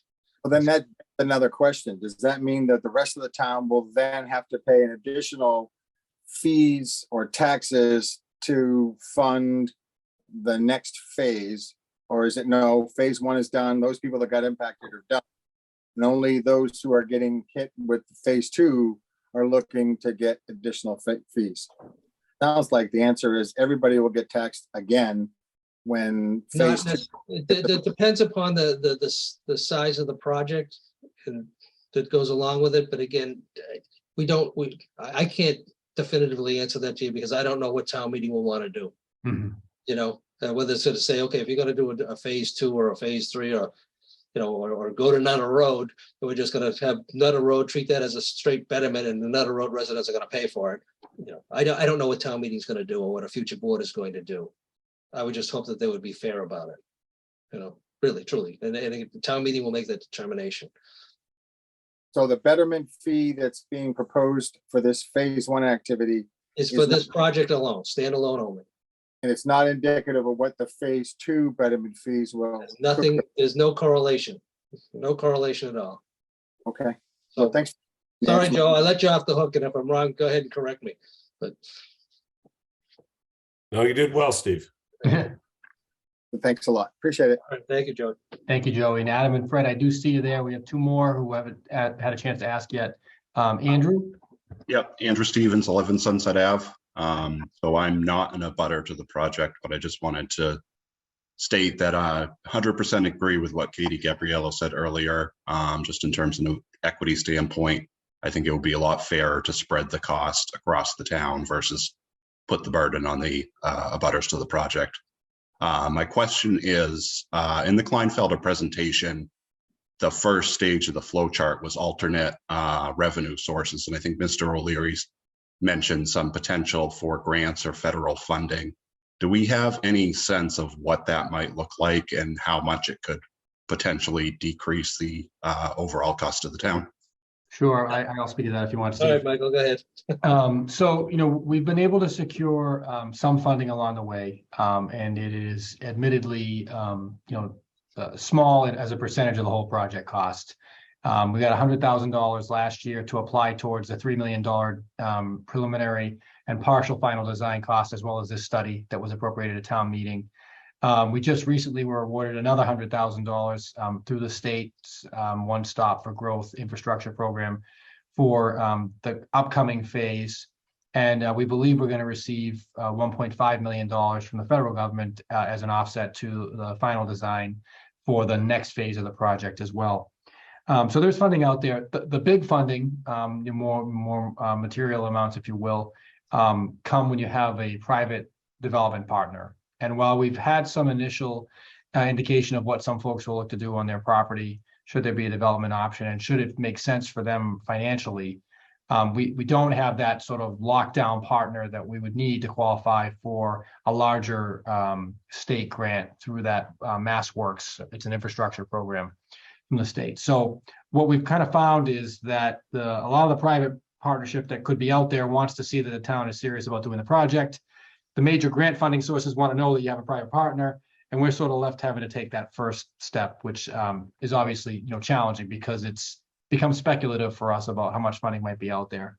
I mean, the discussions that we've had are about something to the tune of about somewhere up to $10 million as an additional offset beyond what I've already described here. There are some broader wastewater funding sources that we may qualify for. That may not even be identified because so much federal funding is flowing out of the federal government from the Infrastructure Act last year, as well as the CARES Act. So we are looking at those, but that's the best answer we're able to provide right now with regard to funding sources. And the other thing is we have other opportunities in front of us right now that look fairly promising in relation to borrowing costs, where we may be able to borrow, at 2.25% instead of a 3%, which over time is significant. But again, the town has to make the commitment to move forward in order to bring that to fruition. But we've had some meaningful discussions in relation to opportunities from a financing standpoint too. Great, thank you. And that's why we're just pointing out this is a go it alone proposal and can only get better. Appreciate the transparency. I think in general, I'm in favor of the project, but like I said up front, I think it needs to be fair for everyone in town. Yeah. Thank you, Andrew. Take care. I see Valerie Schiavone with your hand up, and if you could just identify yourself and provide your residential address, please. Sure. My name is Valerie Schiavone, and I'm over at Greenbrier. So I just wanted to make sure the voice of Greenbrier was part of this. I did appreciate, Steve, your mentioning that we just completed a big update to our wastewater treatment plant, which I am already paying for and will continue to be paying for, and just would like to voice a couple of points. One, I actually had to let one of the board members know that there was a meeting. I went to the meeting, I think it was 2 Tuesdays ago, and had to let one of the board members know that there was this meeting. Has this even been discussed among the board and with the Dartmouth group, which owns Greenbrier? So I was just curious as to how conversations with these condo associations will be weaved into this whole thing. So I'll just respond with regard to the notification, and we have received some feedback of folks who would like to see a formal abutter notification process take place for the project and for these types of discussions, which we will do for future meetings, at which point we will likely be presenting a modified proposal based on the initial feedback that we got.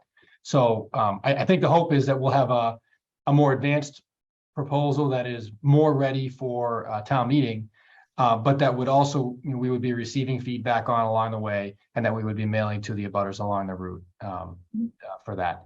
And there was a second part of your question. Could you just repeat that again for me? Certainly. So just like Park Colony and then all the other developments on 62, we have our own wastewater treatment plant, which we just updated. and we're putting money away into a reserve fund because we have to have so much for that. So I'm already paying for what I have here. And then,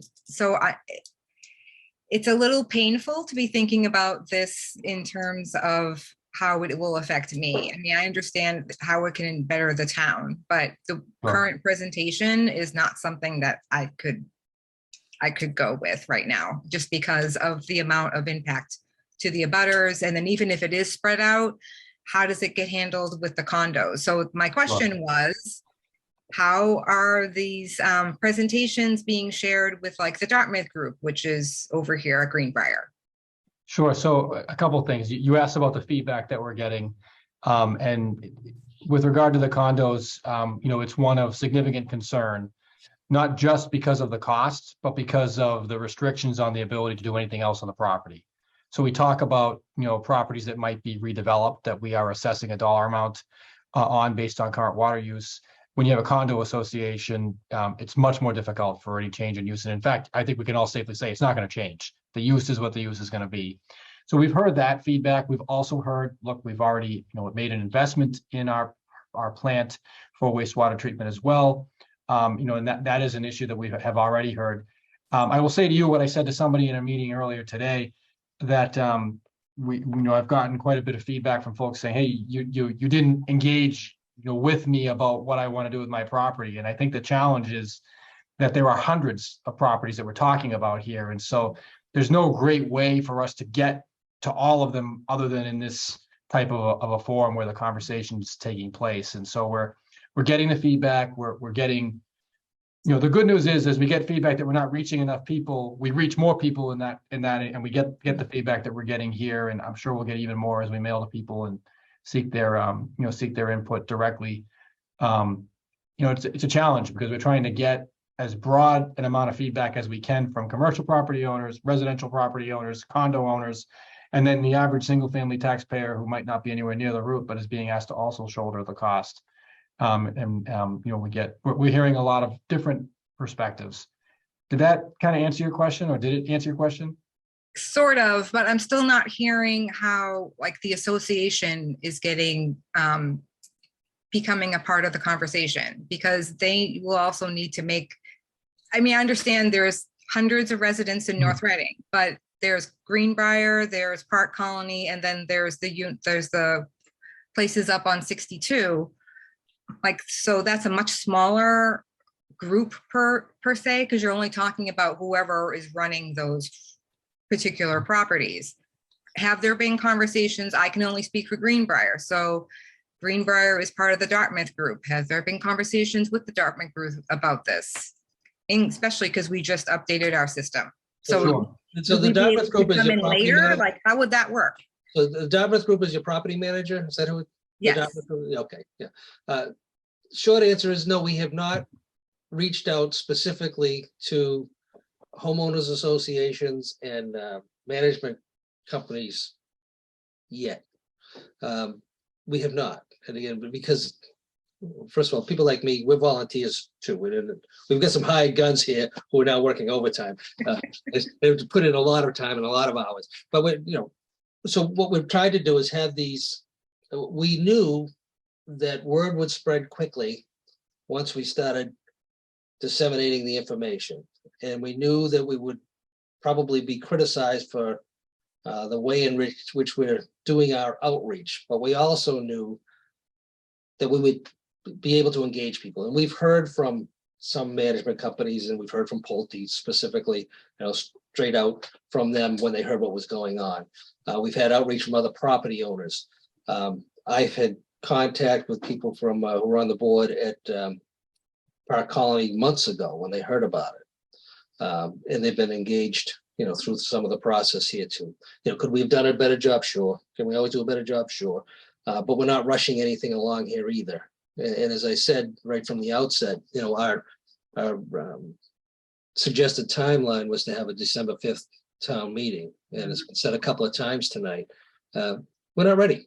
We're not ready for it, because for someone who's been deeply involved for months, I'm not ready to offer a proposal to my colleagues on the board as to this is what we should be proposing yet. And this is what the betterment fee should be. And this is how certain segments who are going to be of the community who are within the district, whether it be commercial, industrial, condos, or single family residentials, this is how the betterment should work yet. We need to, again, look at that, revisit it, listen to you. And again, listen to people on the other side of town who are not going to be better, but are willing to step up and pay and be supportive, or say, there's nothing in this for me. And I don't think, I think this is a wish of women a maybe that, you build it, they will come. And I don't see any return on the investment, even though you show me the figures that say it will. So I'm not supporting it either. I mean, I'm hearing from all segments of the community, which is great. But we're not ready to put forth a definitive proposal for town meeting to consider. And that's what I'm going to tell my colleagues Monday night at town meeting, at the select board meeting.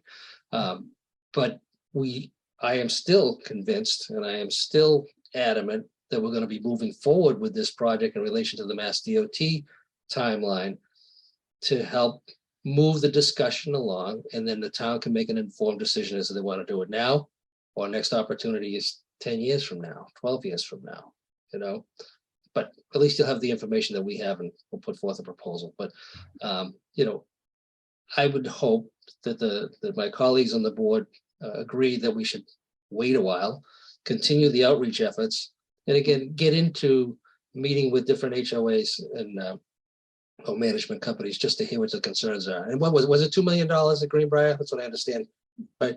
$2 million. So I don't know what your special assessment was, but it's going to be significant. And so we get it. We're hearing it, and again, we want the input, and we want to work with everybody so that hopefully the majority of people will embrace the idea that something should and can be done on Route 28 and Concord Street to better the entire community. And this is the route to go, and this is how it's going to be paid for and by whom. And that's the best I can do to present people. But again, we want to be transparent. And as I said, there's no secrets here, and we are literally mind wrestling and arm wrestling in public, which is okay. To me, I think that's good. But so, thank you very much. I understand some people are suspicious of us, but I hope we can remove the suspicions, because you're giving us far too much credit. We don't think that way, and we're not that smart, So. Thank you, and thank you very much for the opportunity this evening. Thank you, Valerie. And your time. Thank you so much. I see Boyd T. Miss, I didn't know you had your hand up at one point. Did you put it down because your question was answered? I've put it up and down about 5 times today, because as soon as I think of my question, somebody else is actually presenting it. Okay. But while I'm here, just thank you guys. There's a lot of good information here. How about name and address? 44 Main. Okay. I am a resident. I am not a resident any longer, but I am still the owner. Yeah. But that's actually one of the things, just to kind of piggyback onto what Valerie said too. I know Park Colony Management, they are very aware, and Steve has been kind of on top of this, so I don't know exactly what they're going to be doing as far as notifications. I do just have a little comment on a lot of, well, I know at Park Colony anyway, there's a lot of the units there, the residents are tenants. And I'm not so sure if a lot of the actual owners of the property are going to be notified or aware of it. And I don't know if maybe something, if any sort of a, like a notification, a formal notification goes out from the town, I would probably suggest that maybe look into, on the tax rolls, see who the owner is and send them out. Because I know when I bought mine years and years and years ago, the owner was actually from New Jersey. So they would never know, you know what I mean? So I think that's just kind of to piggyback on notification type thing, if and when that does happen. Yep, fair enough. That's my only comment. I can answer that, and actually address the point that Valerie made too, which is when we mail, we do an abutter certified listing, which goes to the address of the owner of the property. And so in the case of most condos, I believe there's property that's in common ownership with its own tax bill. So that would be another avenue where there would be a bill that would get to the association as well, a notice that would get to the association as a whole as well, beyond whatever notice the individual owners might give the association. So hopefully that will cover that as well. Right, because it's important, because if their tenants are, are registered voters, they should be attending town meeting also. Yeah. So where I can't, but Sure. Thank you. Well, actually, as a non-resident, you can attend. I can attend, but not You can vote. attend, and if recognized by the moderator, you can actually speak. Good. Yeah. Good. That's a good thing. But thank you guys. I appreciate the time you took today.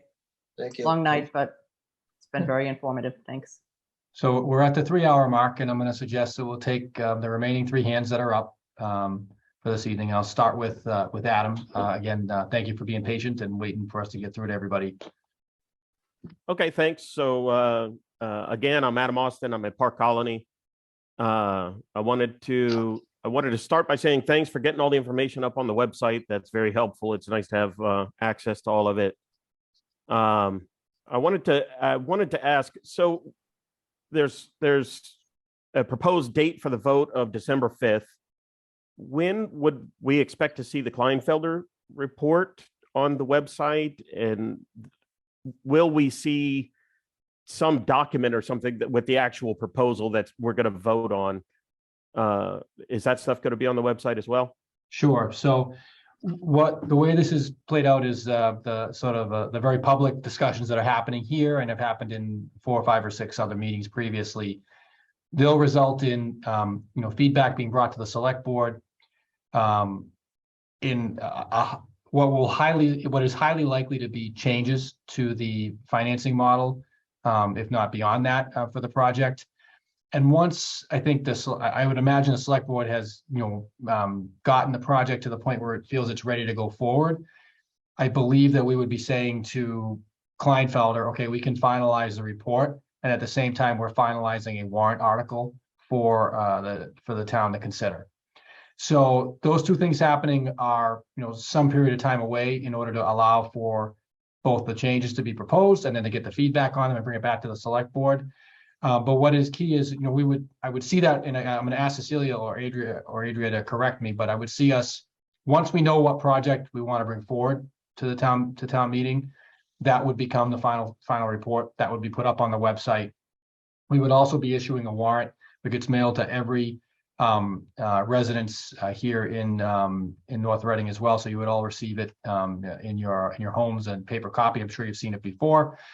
But that's sort of how I see that notice playing out. But I do think it's a bit of time away. And if Mr. O'Leary, he can, he wants to speak up and disagree, but there needs to be the bringing back the feedback to the select board, the modifying the proposal, probably bringing that back to the select board again, and then going back out in a similar circuit of presentations to the ones that some of you have all been at, including yourself, Mr. Austin.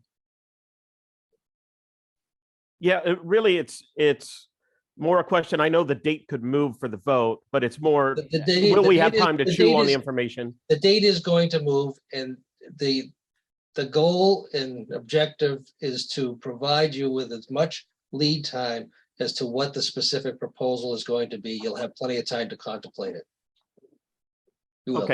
Okay, thanks. And just one more. I'd asked previously, and I'm not sure I got a real clear answer. If you could clear up, the presentation makes it very clear how and why the 1 sewer unit per residential home is assessed or is proposed to be assessed, and how the commercial businesses will all be assessed based on their water usage in relation to the single family home, single sewer unit. But it's not clear anywhere where we came up with the condo being assessed 75% of a single family home. I've gotten a couple different answers. I've asked for data. Was that something that the town came up with and gave to Kleinfelder to do their analysis based on, or is that something that Kleinfelder crunched the data and came up with? Where did that number come from? Could I ask either Adria or Cecilia to speak to that? Sure. Yes. For the condo unit, we looked at water usage. We also understand and have spoken about that condos, don't have the same opportunity as a single family home to expand. So, given that the actual water usage and, kind of the percentage of that compared to a single family home, it's approximately 0.75. It's also kind of a standard mechanism that the town was just exploring. I understand that it's not set in stone, but it's just kind of what has been used so far. And so, Mr. Austin, just to add to that too, because I know you've asked a question, you've been patient with us as we figure out how to convey the information while being respectful of the privacy of many of the people who are on this call. And we still haven't quite gotten that resolved. But it is something that we continue to look at to put the numbers out, because it's a calculation. And my understanding from talking with Adria is it's both an industry standard to use a 3/4 factor from a single family home, but when you look at the residential water usage, you end up with the same percentage as well on the average. A single family home being a 1, the condos or apartments being at 3/4. But we are still trying to work to address that. And so you're on mute. I'm sorry, so we couldn't hear you. Sorry, you're on mute, so we just can't hear you. You're muted. Sorry about that. Thanks. That's okay. Is there some sort of publication or something? I've looked for that industry standard. I couldn't find it anywhere. I've seen the industry standard being much lower than that, but is there some publication I can look at to see that industry standard? But if you've got something that's much lower, share it with us. Yeah. Share it with us. Okay, I will. But in the meantime, can I see where that number came from? I mean, if it's an industry standard, if it's just the calculation, see, I've gotten kind of this. Yeah. It's not real clear at this point whether it's because it's an industry standard or whether it was calculated. And I understand it could be both. I just don't know. But where can I find that standard? If it's being, if we're using the industry standard, where can I find that standard? Who publishes it, or where does it come from? Fair question. I will attempt to get an answer to the question for you. I appreciate that. Thank you. You're all on notice. Received. And then Mr. Ross has been very patient. It's the third time he's asked for the information. I want to acknowledge that. So thank you. Mr. Viator. Hi, Fred Vieta, 8 Cedar Street. On the Kleinfelder report earlier, it said that the town was looking into possibly selling some land to fund the project. Have we identified that land? Steve, you want me to take that? Sure. So it's a comment in reference to a particular parcel of land.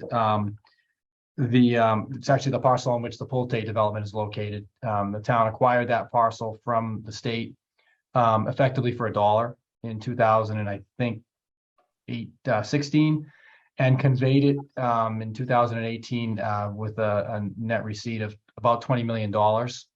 So that funding that is restricted on the way it can be used, it can only be used for capital purposes. So items for which have a useful life of 5 years or longer, and can be borrowed for that length of time or longer. So the discussion that we've had is, that those proceeds, which were about 20 million, when you factor in, some of the use of the funding, there's about 15 or 16 million left, one portion of which being the 3 million from last year at fall town meeting.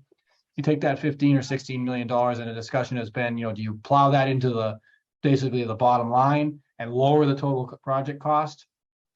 Or, and what's more likely to be the scenario, is that funding used to try to cover debt service payments in the first few years where the revenue is much lower than in the projections as the development is coming online. So there is a specific parcel, it's already been sold, and the proceeds are actually set aside in an account on the town's behalf that requires appropriation at town meeting, but that is the taxpayers.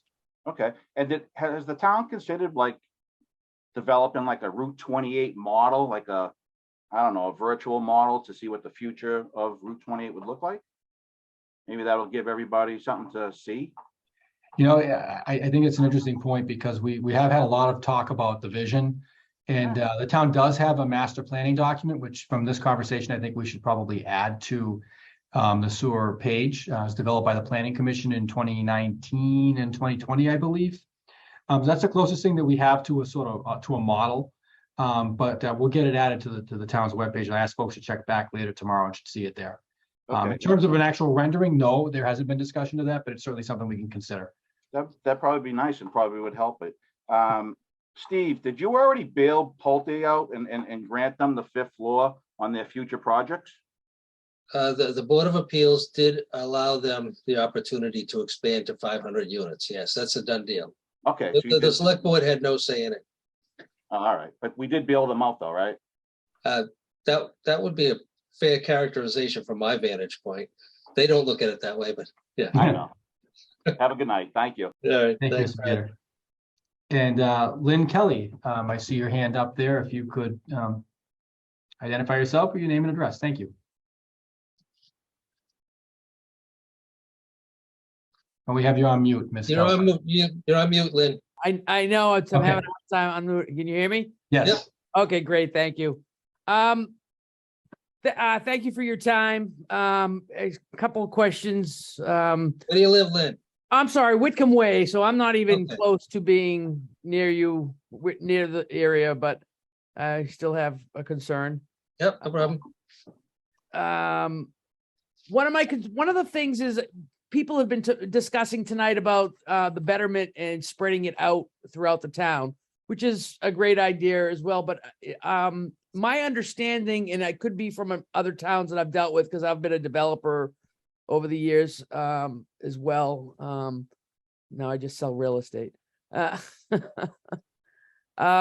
Is that I didn't think a betterment could be charged to anybody that weren't actual butters, unless there's something in North Reading's bylaws that's different. No, than that's correct. But what we're saying is we're going to shift the cost from the betterment portion of the model here as to, where's the revenue coming from?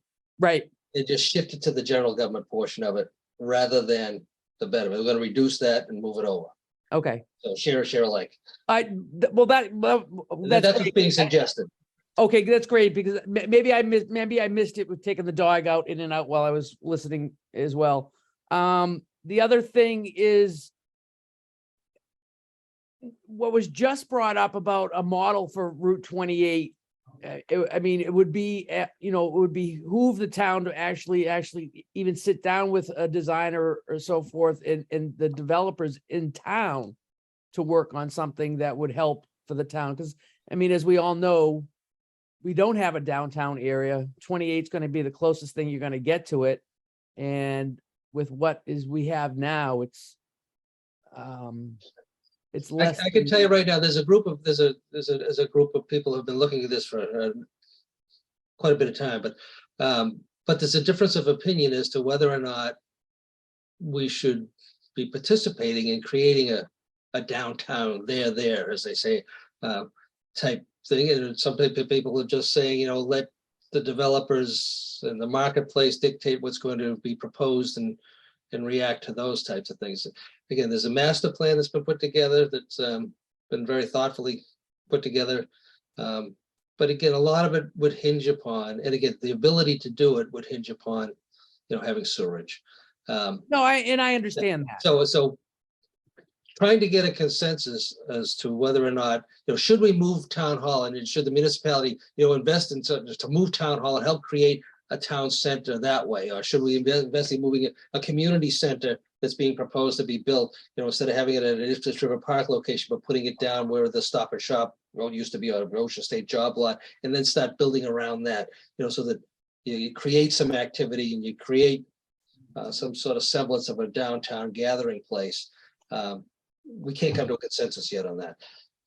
So, and as far as, having a rendering as to what vision we can envision on 28, we can't agree on a vision yet in relation to how much. Until you define an area. An area has to be defined, obviously. What I've been suggesting, and we haven't pulled the trigger on it yet, is the first thing we need to do is do a visual as to what do we have out there? What does it look like? Really, what does it really look? Have people say, "Oh yeah, I've been down to 28," but you don't look at it anymore. But if we were to point out, look at the vacancies we have, look at the types of buildings we have, look at the lack of uniformity in relation to the storefronts and awnings, or whatever it's going to be, you're going to do. Yeah, unify things, the plantings and all that. Look what's there and look what's not there. We can show you. But the town. I've been living in town since 1995. I'm an old bitch. So you didn't have to agree with me. I've been here since 1954. So. Well, I grew up in Burlington, but And you don't want North Reading to be Burlington. No, Oh, God, no. And Right. 90% that's part of the people- debate. Right. That's part of the debate. Well, when I grew up in Burlington, it wasn't Burlington. There were farmlands there. There was a lot going on. Yeah. The pig farm was there and the chicken Right. farm. Yeah. So again, it's yeah, we hear you, but it's difficult to get agreement as to what the vision really would be. And again, it's gonna be a piecemeal approach as the planning board proposes zoning changes so that changes can take place and town meeting will decide, yeah, that's a good vision. That's what we want to do. And the select board is not in a position and has not formulated a position on, what is our vision for North Reading, other than the fact that we know what we have and we know what we can do with it at this point and what's happening there, which isn't.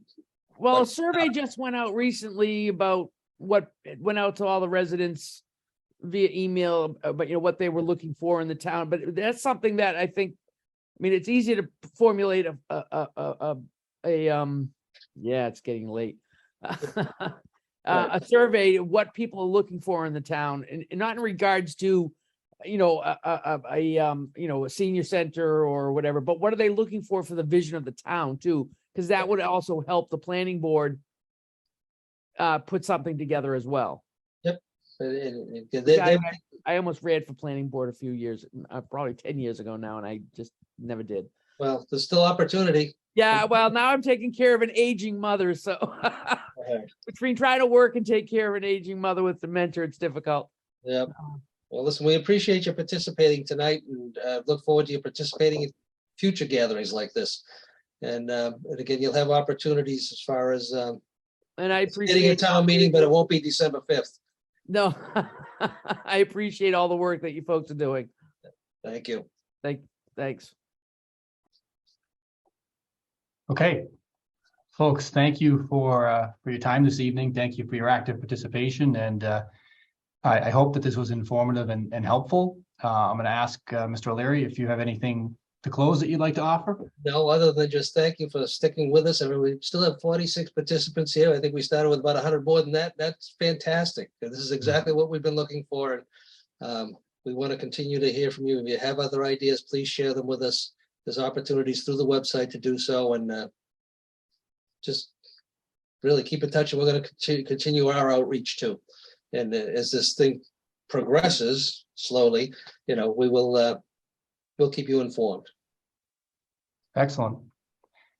Well, folks, thank you. I wish you all good night. As I mentioned in the beginning, this has been recorded and we will post it to the town website probably tomorrow for folks who want to view and learn more about what was discussed this evening. I wish you all good night. Thank you.